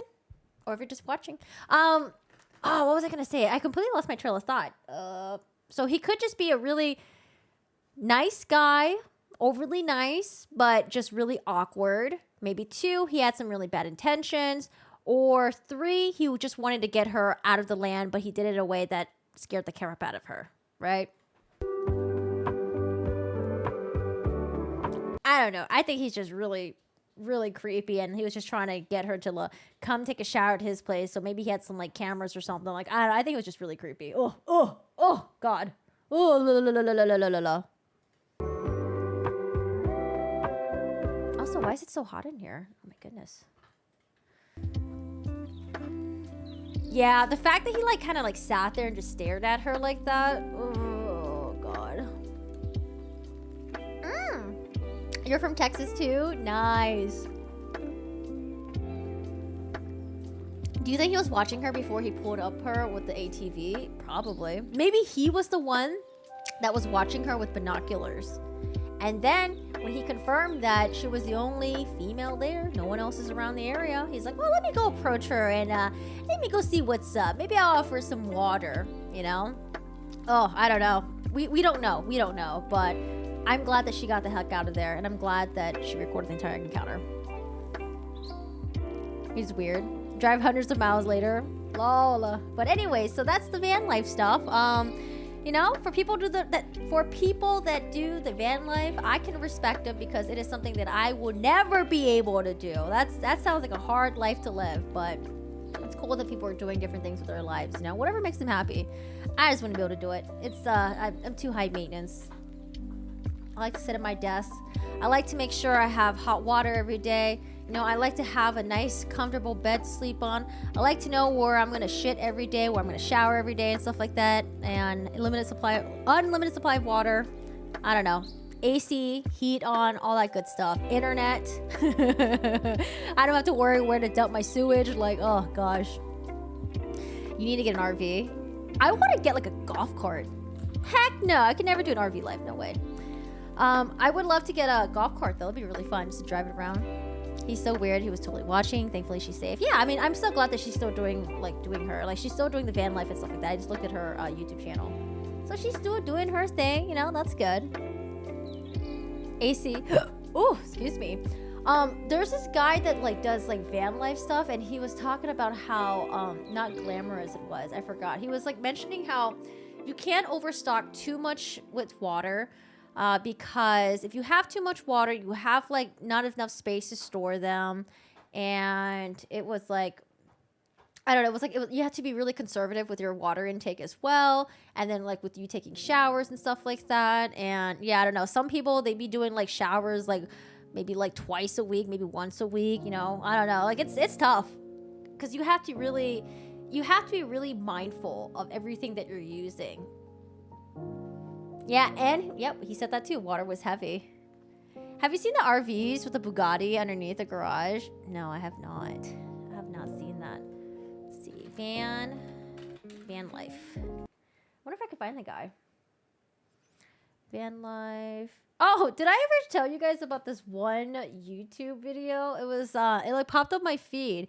Someone bought a van, and like the first van they got scammed. So they bought a second one, and the day that they were moving their stuff into the van, it caught on fire.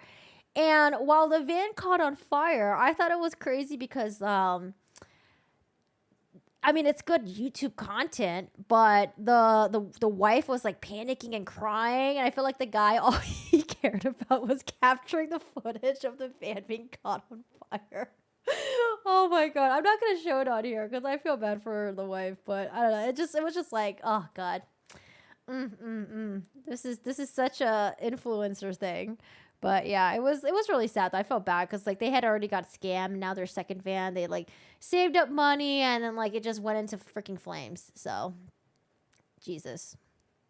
It sounds so sad. I mean, I think they're okay now. I think they're okay. But when we were just watching the footage, it's just like, the guy was just like, oh my God, it's on fire. Like, it just seemed like he didn't really give a fuck about his wife at the time. But anyways, wow, this van life thing looks so fancy. I think when people think of van life, they think of this, but I can tell you, guaranteed, this van is so expensive. Oh my goodness. Wow, look at how nice it looks though. Wow. Hold on, we're just gonna go through this. Wow, so fancy. Look at the counter. Dude, it looks really nice, but oh my God, it's like all like wood interior. It looks nice. Man, I bet you it's like 100K plus or something. Oh, she has a van conversion course. Oh, interesting. Interesting. Did she build this herself? Looks cozy. And then also, like, living in a van, I don't know, man. Like, I feel like I'd just be over it after, like, a couple of days. But, I mean, that's cool. If you can do it, you can do it, you know? No thank you for me. I am good. It looks tough. Where is... Oh, God, where'd the music go? Couldn't do it. Fancy, yes, but solo mode, it could be dangerous. Remember the guy back in the days that was, like, killing hitchhikers and campers? Isn't it wild how back in the day, like, in the 70s, people would be, like, hitchhiking and stuff with random strangers? Oh, my goodness. I mean, times were different back then. I get it, but, oh. So brave. That's why they have campsites. And then also, it costs money, too. Like, to go to parks sometimes, it costs money. And then some of these parks, you can't even, like, sleep there overnight. So they kick you out after like a certain time. Like I think when the sun goes down or something. I wonder, oh God, what was that guy? He's like a TikToker who does van life, but he always talks, he like talks crap about it. TikToker van life bad, maybe. TikToker calls out van life influencers. What is this? Van life YouTubers are full of shit. Oh man, does anyone know what guy I'm talking about? Oh, wait, I remember both did a video. Let me see. The guy's in her video, I think. Oh, the van life guy. Where is he? Is this guy?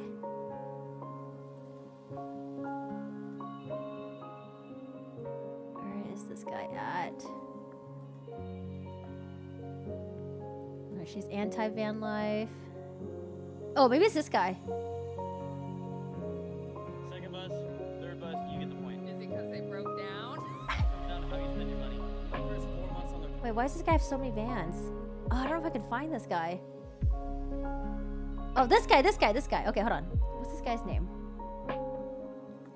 It's a guy that has a beard, lots of tattoos. Actually live in their vehicle? This is a YouTuber? Like that all the time. You know, a lot of times you're parking at Walmart or you're kind of stealthing in like an industrial area. What does that say? Does anyone know who this guy is? Or, you know, sorry, I'm gonna just show you guys. recently I'm gonna show him on screen really quick. Does anyone know who this guy is? Who is this YouTuber or TikToker? YouTuber, must be a YouTuber. I'm looking for his channel, but I don't see it on here. Spent the night at an abandoned truck stop in Winslow, and you know, it's kind of every once in a while it's a little sketchy. An abandoned truck stop. No, thank you. Yeah, I was looking into this and I found so many. If you had smell-o-vision too, you could tell immediately, because one of the harsh realities of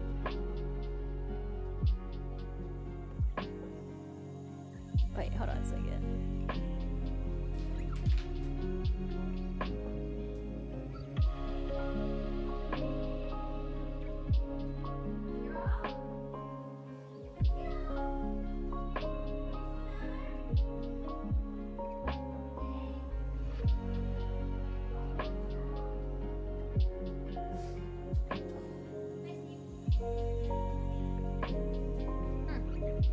It's weird. I feel like I heard someone sneeze, but maybe it's neighbors or something. Yeah, I was trying to find this guy right here. Oh, you saw Steve for a second? I was trying to find this guy, but I don't know what his YouTube is. Oh, it says why I quit van life. Oh, why I quit van life. Let's see if we can find him. Oh, there it is. In this video, we're going to talk about why I quit van life. Why van life didn't work for me. But before I do that, I want to say thank you to some fine folks. I want to say thank you to... And I use the term van life because you actually have to be living in your van to be living the van life. If you have a house or a home base, you're not living the van life. You're just simply a guy or a girl with a van. You actually have to be living in your van to be living the van life. Now that we got that clarification out of the way, let's talk about the reality of van life. It's not all unicorns and rainbows like you see on Instagram with just epic views out the back door and just epic scenery, and it's easy to be disillusioned by some of the things you see on the internet where people just post these really dramatic, you know, photos or videos of where they parked for the night, and We're talking about van life right now, believe. There's some really cool van life people on YouTube. Oh yeah, definitely. There's gonna be like some people that like made it work and it works for them, and then there's gonna be some people that are like did it and they're like, this is not what I imagined. yeah, a lot of times So it's not gonna be the same experience for everyone, right? that is real, and I'm guilty of it too. I've showed a lot of really epic places on this YouTube channel. Wow, beautiful, amazing. I love it. All the time.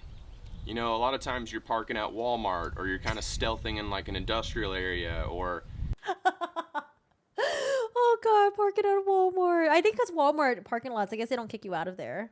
you know, just recently I spent the night at an abandoned truck stop in Winslow, and you know, it's kind of every once in a while it's a little sketchy, and you know, that's the reality of van life. I could also tell instantly when I look at someone's My husband says, live in an RV when the kids are grown. Hell nah, you can go live in an RV for a little bit, and then come back in a couple of weeks when you're bored and tired of it, okay? Instagram photo, someone I don't know, I'm just kind of browsing, you know, a van life hashtag, I could tell immediately who actually lives in their van and who doesn't. It's blatantly obvious who's a weekender and who actually lives in their van full time. If you had smell-o-vision too, you could tell immediately, because one of the harsh realities of van life is showers. You don't take them very often. I averaged about 2 showers a month when I was living 2 hours a month. Oh my god, my coochie gonna be smelling. in this van, and think about that for a moment.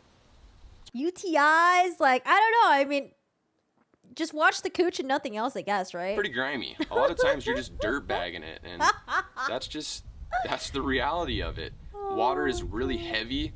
You also got to haul all your own water. So any water that you have on hand, you personally filled up in a jug. Let me get the I caption had 3 6-gallon containers, so on average, you know, sometimes I threw some Crystal Geyser gallons in the mix there to just supplement it, but you know, the most water I ever had on hand at any given moment was around 18 gallons. And if you think about that, that's pretty heavy. And you got to have a place to store all that.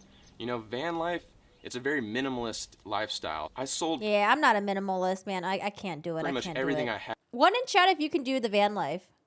2 if you're like me. Hell no! Had to get into this, and as a result, now that I have a house, I have You think the bucket's his toilet? Oh god, I hope not. no furniture and very little belongings, which Yeah, I'm a being two, two, minimalist two, is two, kind two, of two, a two. neat way to live, and it really simplifies things. But it's something you're gonna have to consider with van life. You don't have room for just extra frivolous stuff. If it doesn't fit in the van, you don't have it. So that's something to definitely consider. I mean, I'm all about dabbling in the minimalist lifestyle. I think it could be good if you're not consumed with like so much like, you know, like, I don't know, just like having like way too much shit that you don't use, you know, wasting your money on like clothes and shoes and stuff that you don't even wear, and like, you know, like overspending on money and stuff that like you don't really need, right? So I'm all about like, you know, people trying to get into like the minimalization and stuff, but like the minimal life. But I don't know, man, to do like the tiny homes, heck no, or to do like the van life thing, no. And for me, it was a factor. I towed my Jeep around on a trailer, and you know, the Jeep was one of the possessions that I couldn't get rid of. I love it too much, and I had to keep it. So because of that, I was getting 6 miles per gallon, and I had a couple situations where I had, you know, to pull off like a 1,000,000-point turn going down a trail that there was nowhere to turn around. Wait, why? Why do you have the Jeep with you? What? Why?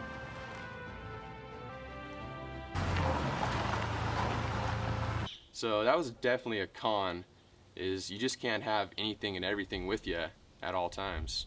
Another con is safety. It's definitely not the safest activity to be I'm actually really curious to see what he's going to say, because this is from a man's perspective.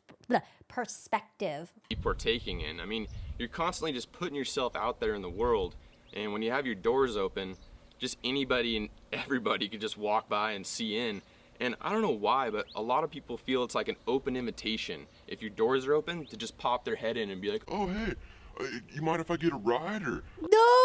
Oh my god, no. are you going anywhere? And there's been numerous times where I've had to tell people that no, like, I'm not going anywhere, I won't give you a ride, like, this, I'm here for the night.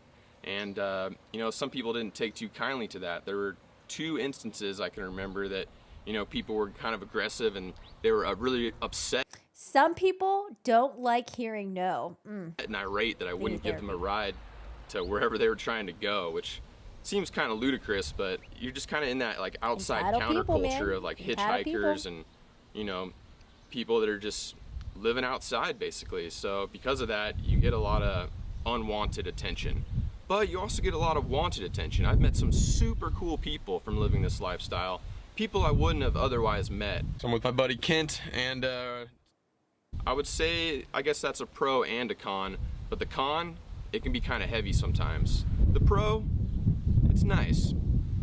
I don't know, that's about all I can say about that. Another big thing you have to consider, something that's oftentimes overlooked, is where are you gonna register your vehicle at?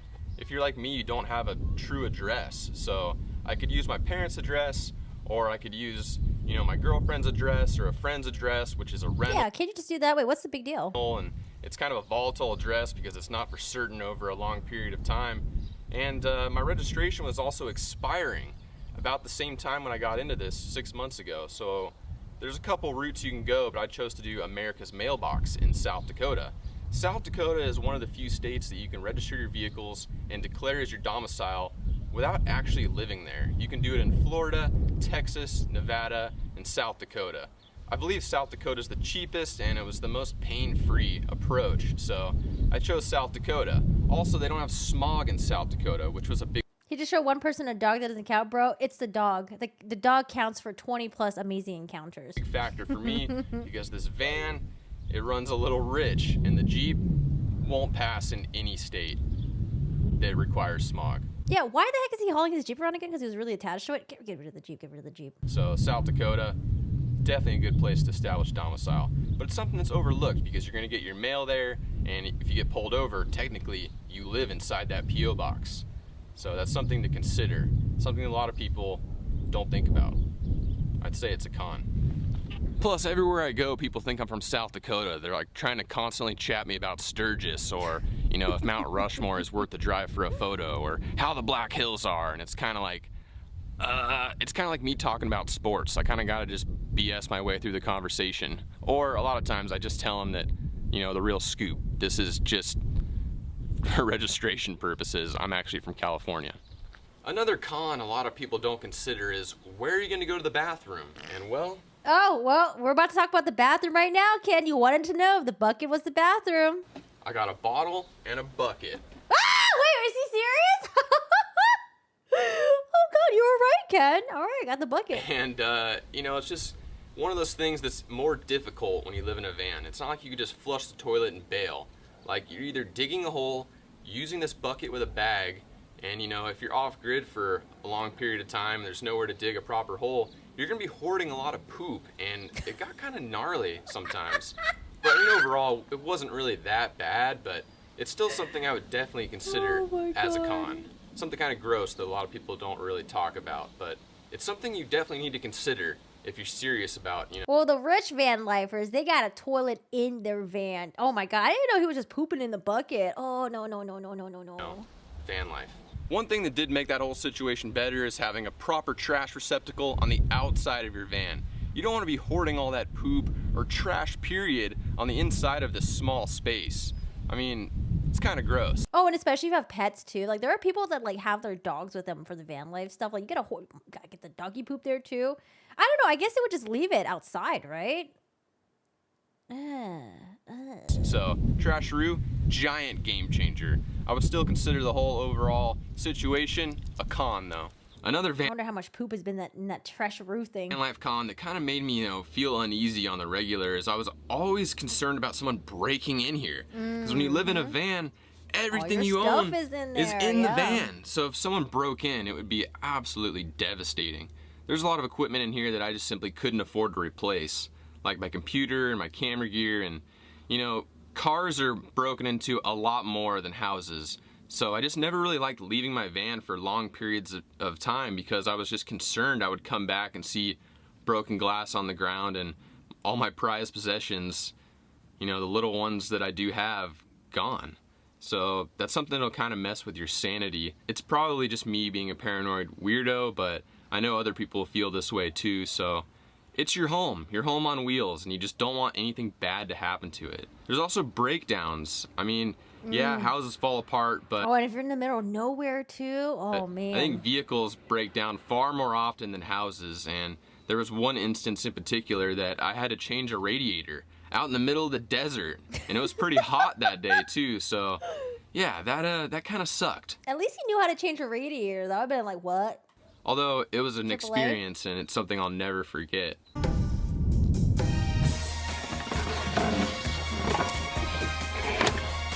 Wait, if you change your radiator in the middle of the desert, does that mean you have a backup radiator with you?